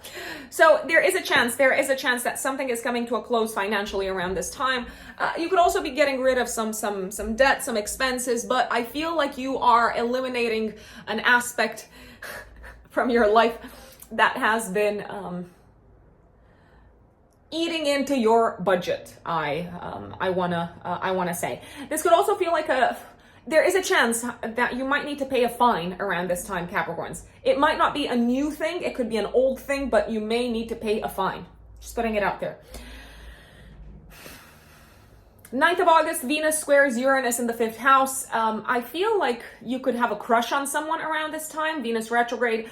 You could have a crush on someone who maybe has been in your life or has been on your radar for a while, but you never looked at them romantically. And now all of a sudden you're like, oh, wow.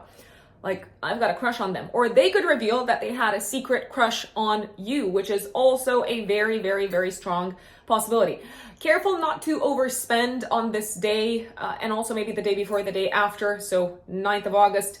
Careful not to overspend in order to impress someone romantically. I mean, what's the point of getting into debt in order to impress someone or in order to like show off in front of someone?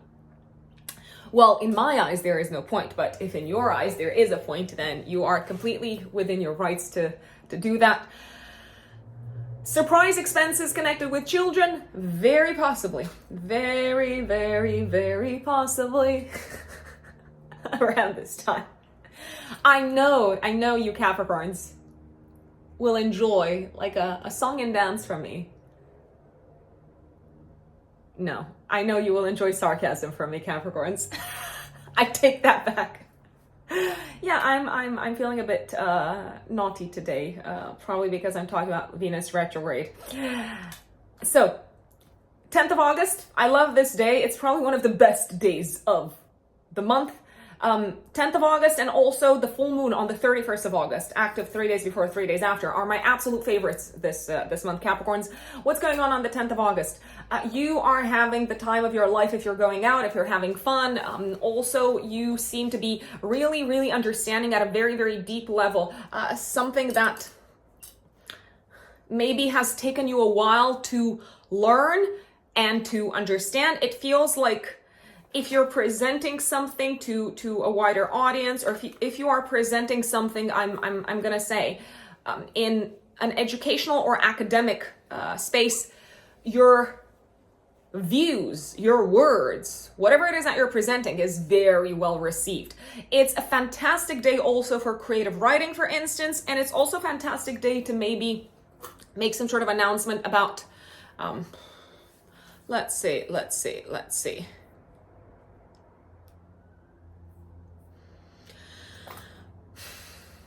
I was about to say your love life. You might want to make an announcement about your love life, but maybe you also want to make an announcement about the services that you are offering. So this is a day when selling, and I say selling metaphorically, seems to really work. You're being very persuasive, my dear Capricorns. Good news also coming your way from children, maybe connected with their education. I love it. So we've talked about the new moon on the 16th of August, 22nd of August, and you're probably also maybe going to feel it the day before, the day after. Venus is squaring Jupiter in the 5th house. Excess, overindulgence, too much partying can lead to you ending up with the wrong person in I don't know, a bar at like 4 a.m. Sure, it can be fun. Are you going to feel great the next day? Probably not. You might even feel guilty about it. I'm just going to put it out there. Because on the same day, on the 22nd of August, Mars is in opposition to Neptune in your 3rd house. Careful not to lie to someone, or careful not to give someone the wrong message on this day. There can be a little bit of a sense of disappointment or disillusionment around the 22nd of August. Maybe when it comes to a travel plan, or maybe also when it comes to your academic path, or when it comes to a sale or a purchase that you wanted to make. Maybe you had agreed, I don't know, that you're gonna buy something from someone, and all of a sudden they call you and they say, nope, I'm no longer selling, I don't know, my bike or something. This is also a day to be very careful, the 22nd of August, and I'm going to say the day before, the day after as well, to be very, very, very, very careful on the road. People might not be paying attention. Not you, others. Maybe you a little bit also. But it can be bad if you're not paying attention. I mean, something could happen because of lack of attention. I will just put it out there. There could also be something a little bit wrong with your car, something that has to do with, I don't know, like liquids in the car. I'm not a mechanic. I have zero clues what on earth I'm talking about when it comes to cars, so you're probably much better suited to look at something like this. 25th of August is also a day that I really like because Mars is trining Pluto in the first house. It feels like you're like super confident about who you have become, who you have been turning into, and that gives you energy and stamina and motivation to go after your goals. Maybe it also feels like you're winning something, so it could be a day of a victory, of some sort of a resounding success that you've worked super hard for when it comes to your home, but maybe also when it comes to educational matters, legal matters, or travel related matters. 27th of August, Mars goes into your 10th house in Libra until the 12th of October.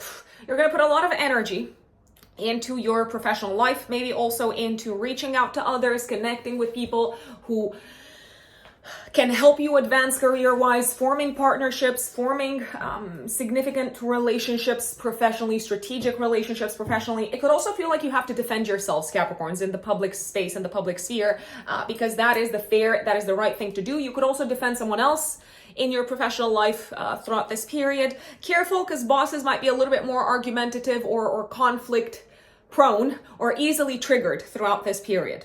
And last but not least, 31st of August, full moon in Pisces in your third house. It activates the third house, ninth house axis. I feel like this is where you get some fabulous news, either connected with your education, so maybe you've been accepted in some sort of a program. I'm so excited. Like, yes, this is a great day. Either connected with a legal matter, so you could win something legally, especially if you're in the right, not in the wrong.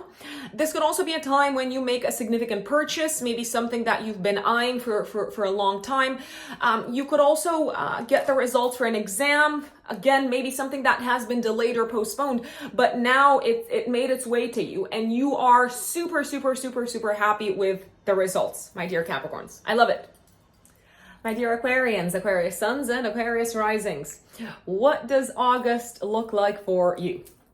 Let's start with the retrogrades, okay? So August is the throwback month. Venus is going to be retrograde. Mercury is retrograde from the last week of August until the middle of September. There is also a bunch of like other planets retrograde, but we're gonna look specifically at the personal planets. So Venus retrograde and Mercury retrograde. Venus is retrograde in your 7th house of relationships the entire month. It does feel like you are reevaluating what works for you, what is important to you, what you value, what makes you happy, what brings you joy in the relationship sphere, Aquarians. Is this the time when old flames could come back into your life? People who you have been involved with romantically in the past could come back into your life.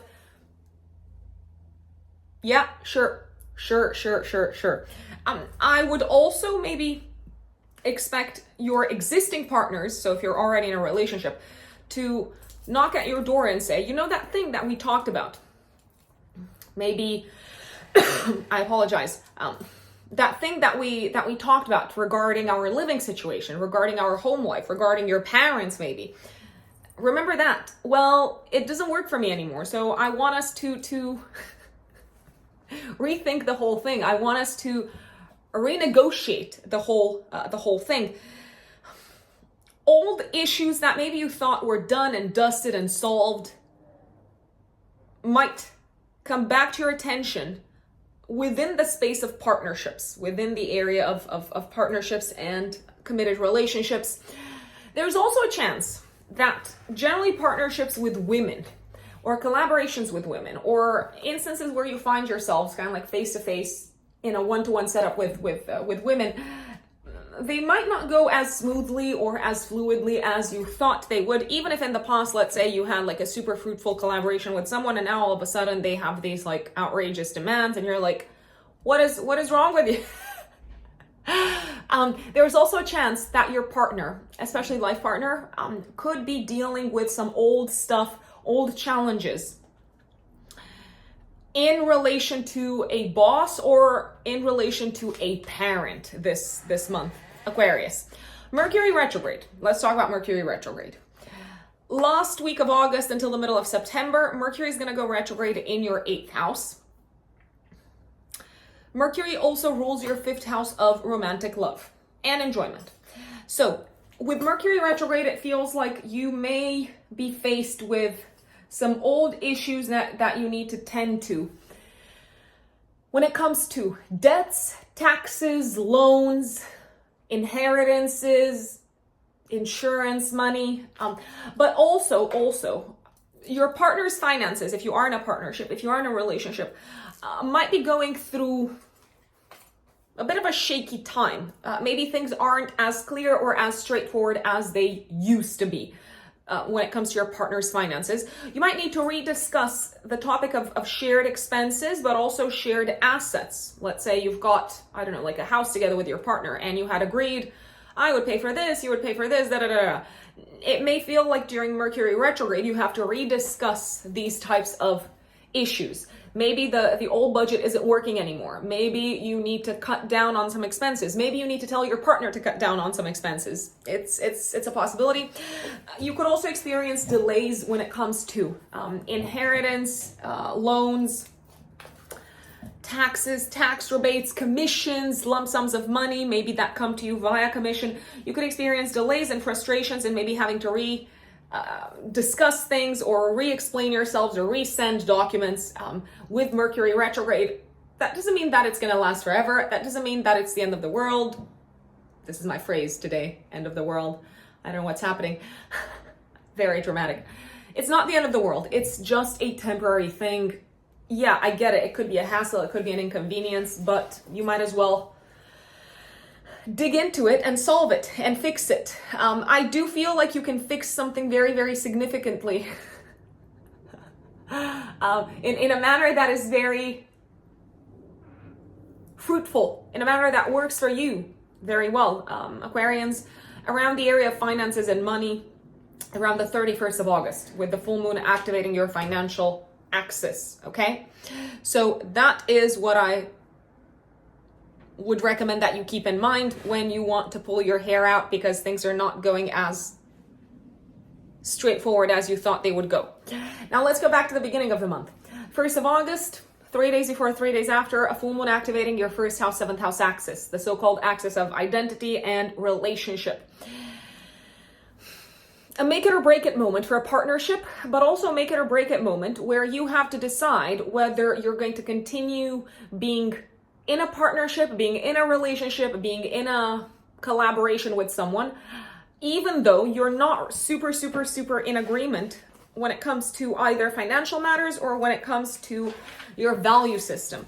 I do believe that this could be a time when you decide to cut a partner out of your life. It could be a business partner, it could be a collaborator. You could also, I'm gonna say break up metaphorically, with an accountant, a lawyer, an advisor, a financial advisor especially. You might decide, you know what, I no longer need your services because you're not really helping me, you're just costing me a lot.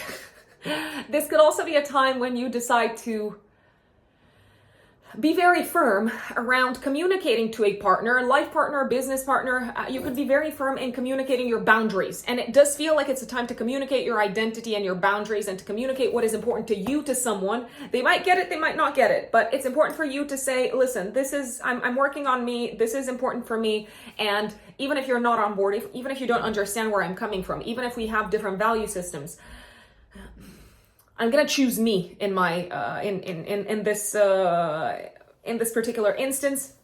This can also feel like a time when maybe you need to spend a little bit of money, maybe a little bit more, quite a bit. Okay, you might spend a lot of money around this time on something that you've been maybe postponing when it comes to your health. It's possible. It is possible. Not the end of the world, but it might make a little bit of a hole in your pocket. 9th of August, Venus in your 9th house, and you might also feel this the day before, the day after, is squaring Uranus and Taurus in the 4th house of home. This also happened when Venus was direct on the 2nd of July. So Aquarians, this is a time when a partner could bring back to your attention an issue that maybe was brought to your attention, was on your radar around the 2nd of July. Maybe an issue that has been affecting your partner career-wise, but maybe also in relationship with one of their parents. There is a chance that a partner could like need to travel at very, very short notice. I'm gonna say around this time, Aquarians, to maybe tend to matters that are impacting their family in a way. This could also feel like a time when your partner reveals something to you that kind of like takes you by surprise around what really makes them happy in the home and family life and private life. And I feel like you did not see this coming, or you thought, oh, we were in agreement, but now you realize you're not fully in agreement. So I don't know, I'm going to give an example. Let's say you had decided with your partner to wait until you had kids, and they said initially yes, and now they're saying, no, you know what? I want it now. You know how the song goes. I want it now. So yeah, not necessarily what you saw coming, but it might knock at your door. Remember that this is just an example. Remember that astrology is only archetypally and symbolically predictive. It doesn't predict exact material manifestation. So please take away the energy of what I'm describing here, almost as if you were listening to the weather, and then connect the area of relationships, family life, and see what comes up and what comes in out of the blue in your on your radar. Something beautiful could break at home around this time. There is a chance that something beautiful could break. I don't know, like a beautiful object or something like that. Your partner could break it. You might be a little bit annoyed with this, just putting it out there. I like the 10th of August because it feels like there is, how should I put it? There is some really auspicious news making its way to you, connected with one of the following. Connected with money that can be directed towards the home, property, family, and real estate sector. Maybe also connected with your children. There could be some really good news from the bank, for instance, or some really good news from, I don't know, parents. They might say, yes, we can help you with the house deposit or something like that. Your legal advisor, your financial advisor could also reach out and say, things are moving forward smoothly and beautifully and fantastically when it comes to the process of growth and expansion, and with the initiatives that you've been putting energy towards when it comes to the home life, family life, real estate sector. This could also be a time when a parent overcomes some sort of a health-related crisis, or when you also have like a heart-to-heart with a parent, and it feels like you can collaborate much better from a relationship perspective. Also a very good day for news when it comes to investments, my dear Aquarians. 16th of August. 3 days before, 3 days after, there's a new one in your 7th house of relationships, squaring Uranus and Taurus in the 4th house. I feel like this could be a time when you're entering a new chapter relationship-wise, or how should I put it? In relation to one of your parents, potentially, you may decide to approach the relationship with one of the parents differently. This could be a time when suddenly, I don't know, your partner decides to relocate for work, and you're faced with this, and you're thinking, oh my gosh, what do I do? What does this mean for me? This could also be a time when, I'm going to say, you're breaking free from a situation relationship-wise that wasn't working for you any longer, and you are ready to approach your relationship sector with more of an open mind. Disruption at home for your partner, very likely, very possibly. What I like, however, at the time of this new moon is the grand trine and earth signs happening in the sky between Mars and Mercury in the 8th house of shared assets, shared resources, shared finances, Pluto and Capricorn in the 12th house, and Uranus and Taurus in your 4th house of home, property, and real estate. So this could be a time when either you or a partner receive an unexpected, maybe lump sum of money in the form of inheritance, or maybe either of your parents, I don't know, like sell something and they kind of like tell you, here it is, here's like an early inheritance, or here's like a gift from us. It does feel like a very productive time in terms of getting rid of properties, so selling maybe a property, or investments, or loans, or mortgages, or generally lump sums of money. So it could be like a very fruitful time, maybe when it comes to getting a lump sum of money for maybe mediating a deal of some sorts. It could also feel like whatever's happening in your relationship sector is going to completely redefine the way you live and maybe also your financial life. But not necessarily, even if it's unexpected, I don't believe it's going to affect it in a negative way. On the contrary, it may feel like it's kind of like pushing you to enter into an exciting chapter, home-wise, family-wise, living situation-wise, and maybe it's giving you a lot more access to money, I dare say, Aquarius. 22nd of August, Venus is going to square Jupiter in your 4th house. Again, it feels like you're kind of like growing together with a partner on the home front. Maybe the family is growing, but maybe you didn't necessarily see it growing so quickly, I dare say. Careful not to overextend yourselves, Aquarius plus partner. Careful not to go overboard with purchases for the home, especially purchases of an aesthetic, eye-pleasing nature, because once Venus retrograde is over, you might want to take them back because you might say, no, this really doesn't go with the color of our walls. I mean, it's a nice problem to have, but hey. Mars on the 22nd of August is opposing Neptune in your 2nd house. It feels like you're a little bit confused about how much money you are being asked to pay. Careful when you sign anything that involves payment, and I would keep a close eye on credit card statements, bank statements, because you don't want to be swindled or you don't want to be charging correctly. So I would be extra careful around the 22nd of August, maybe also the day before, the day after.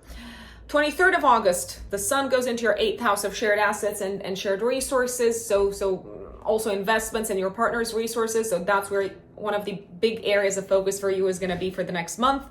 And I like the 25th of August because Mars in the 8th house is trining Pluto in the 12th house. It feels like maybe you're clearing out debt or maybe, I don't know, something that has been weighing very heavily on your shoulders, like a burden of a financial nature. This could feel like a time when you kind of like secretively, furtively, behind the scenes, you take care of some financial matters, and you feel very smart for having, I don't know, maybe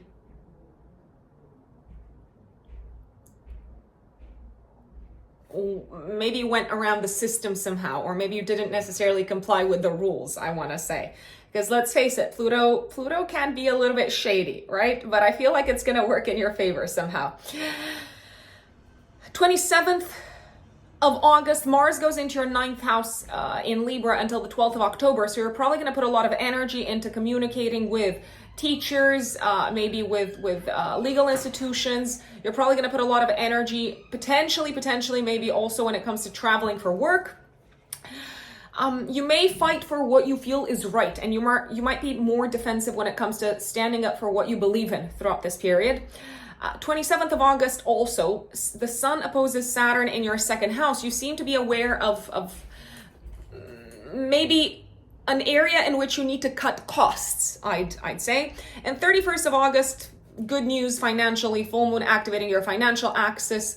I feel like you're finally getting the good news that you are waiting for, maybe regarding money, so that you can channel, so that you can funnel some of that money towards your property sector. Maybe you're hearing that, I don't know, your mortgage got approved. Maybe you're hearing that there's been a lot of progress made with you getting a tax rebate, or you getting some insurance money that you're owed.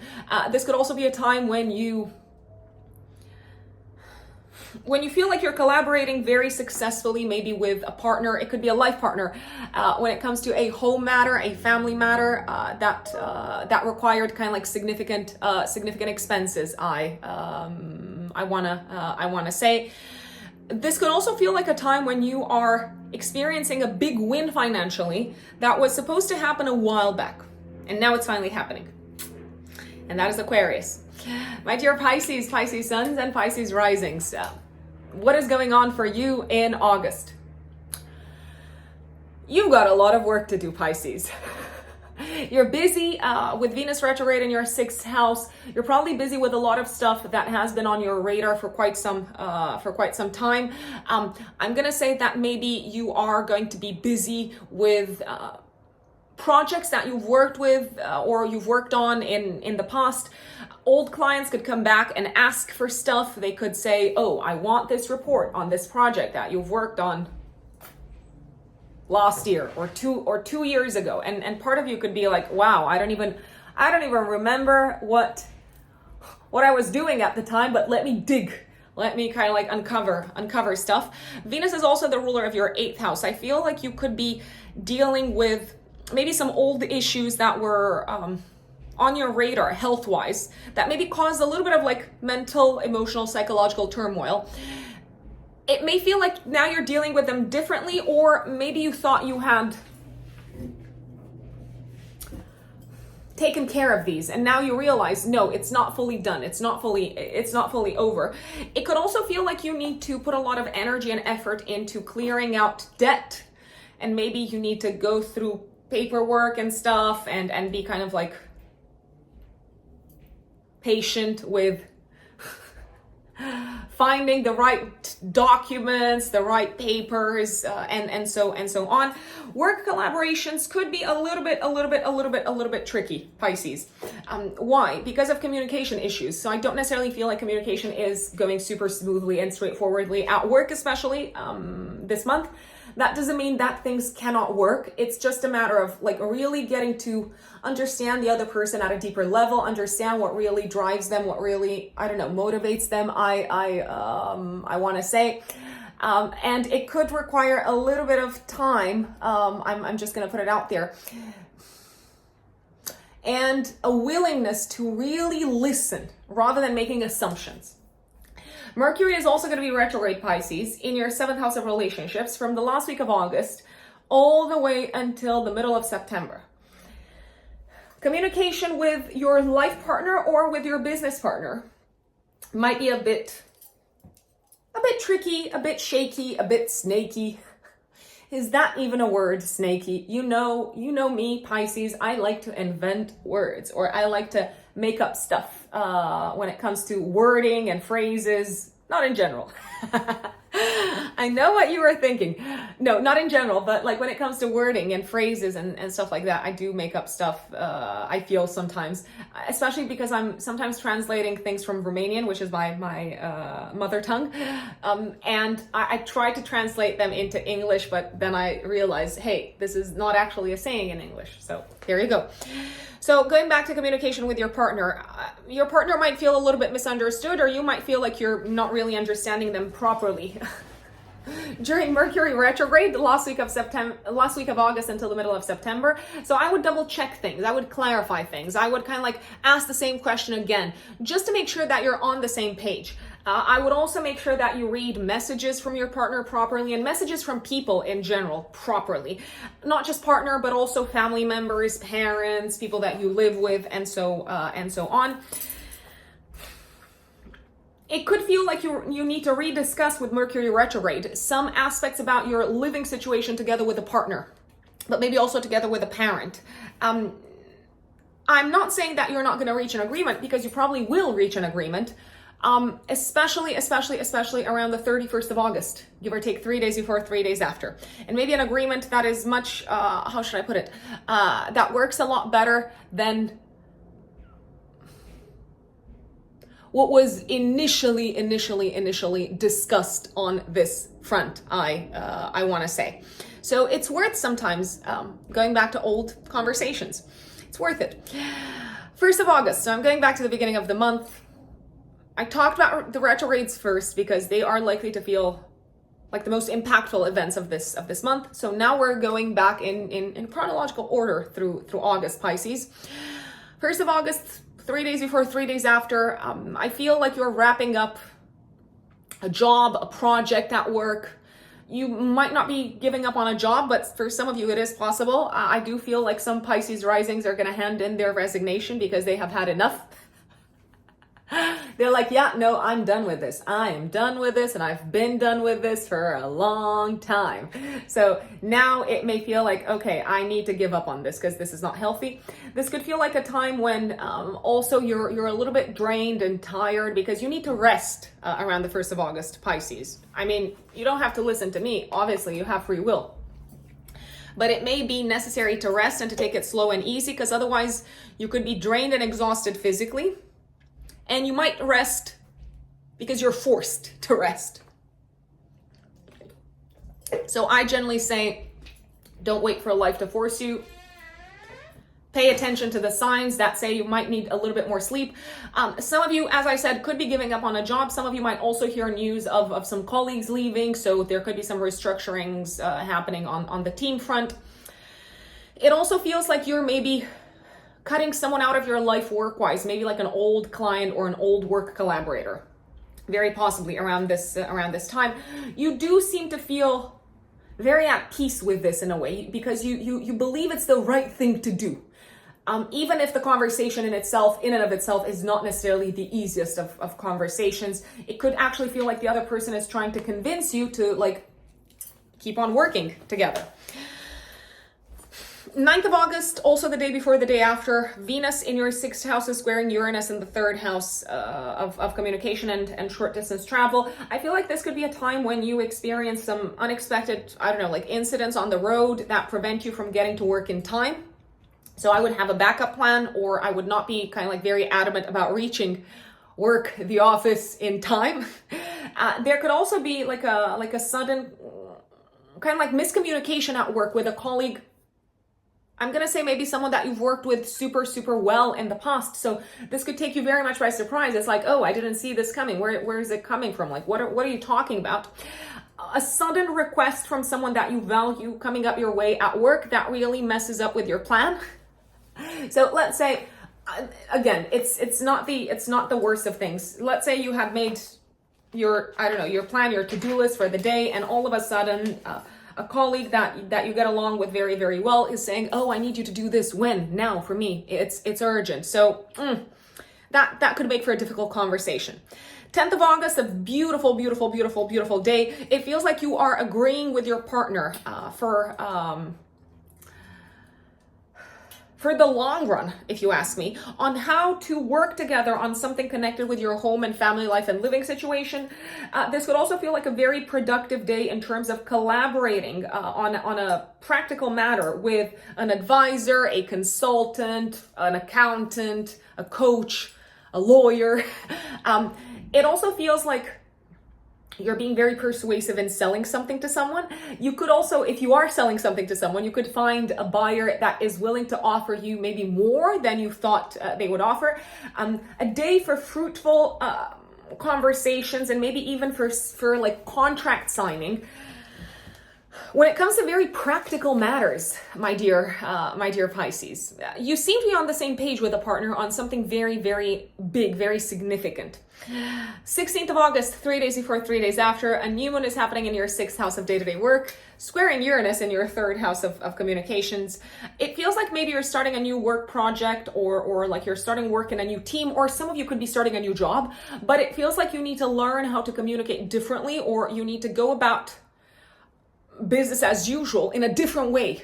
Maybe you were used to working in Excel spreadsheets all the time, and now you're starting work with a team that, works in PowerPoint all the time. So it might almost feel like you need to adjust your way of working, and that could cause a little bit of like mental kind of like tension. However, it's a very nice, it's a very, very nice time from a variety of standpoints, this new moon, because there's a grand trine in earth signs happening at the time, with Mars and Mercury in your 7th house of relationships, Pluto in the 11th house of plans for the future, and Uranus in your 3rd house of communication and learning. It feels like if you're starting to work in collaboration, in conjunction with someone, it's opening up some big, some huge, some very significant doors for you when it comes to achieving your goals for the future.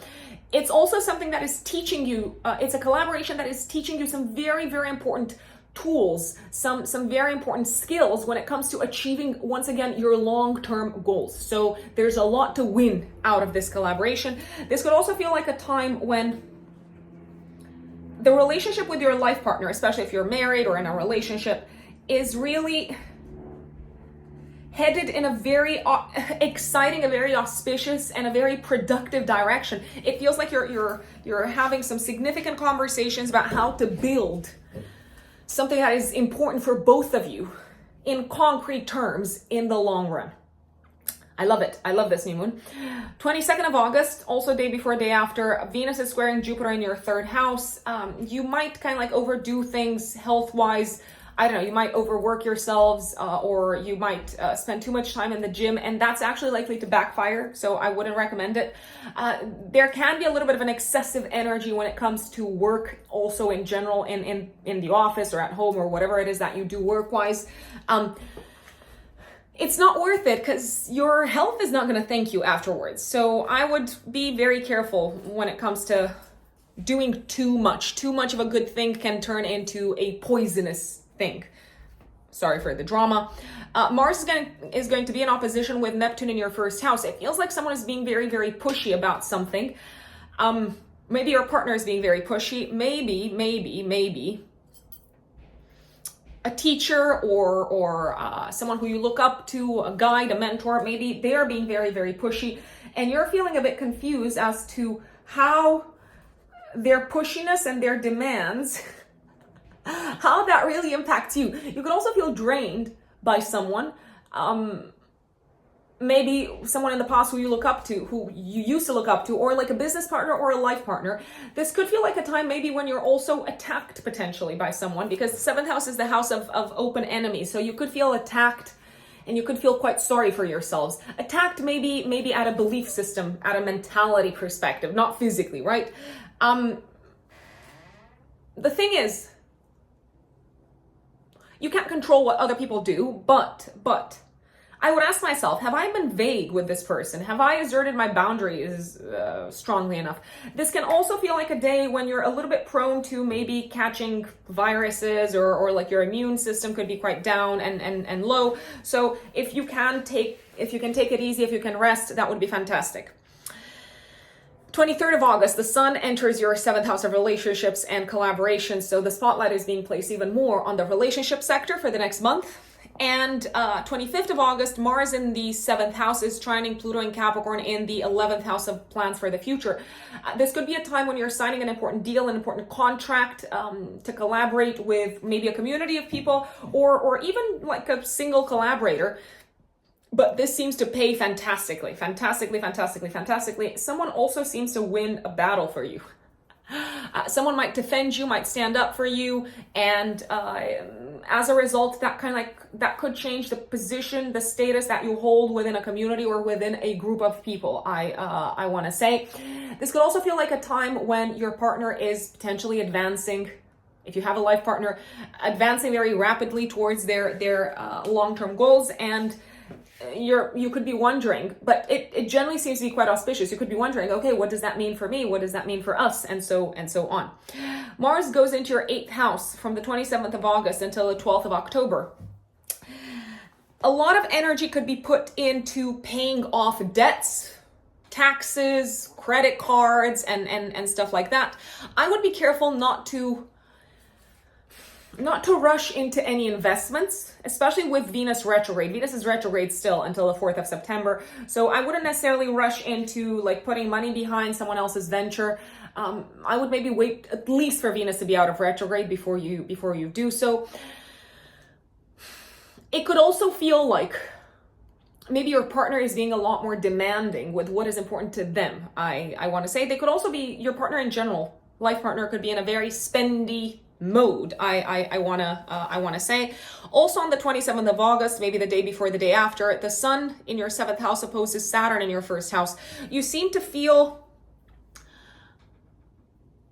much more aware of, especially in relation to someone else, you seem to feel much more aware of the aspects of yourself that you still need to do some work on, and maybe also some healing on. I want to say, and that could come as a result of a tense interaction between you and another person, maybe another person that is giving you feedback. I'm gonna say that could be criticizing you, and it doesn't necessarily have to be your life partner. It could be a colleague or a coworker or someone like that.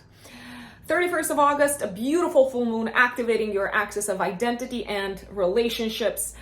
I love this. I feel like you are finally on the same page with your life partner. You could also be deciding to give your all, to make a full commitment to a partner. The same thing could happen for the partner to make a full commitment to you, and you could ask yourselves, okay, what does this mean for my life moving forward? This could also feel like a time when a back and forth kind of like negotiation is reaching your desired outcome. It could be a career, a professional negotiation. This could be a time also when you realize how far you've come when it comes to interacting with others, standing up for yourselves, communicating what's important to you to others. You could kind of like give yourselves a pat on the back. Any deals, any contracts, any kind of like negotiations seem to be going very well, and you're very persuasive on this day. And you could even bring someone on your side who wasn't necessarily on your side to start with, Pisces.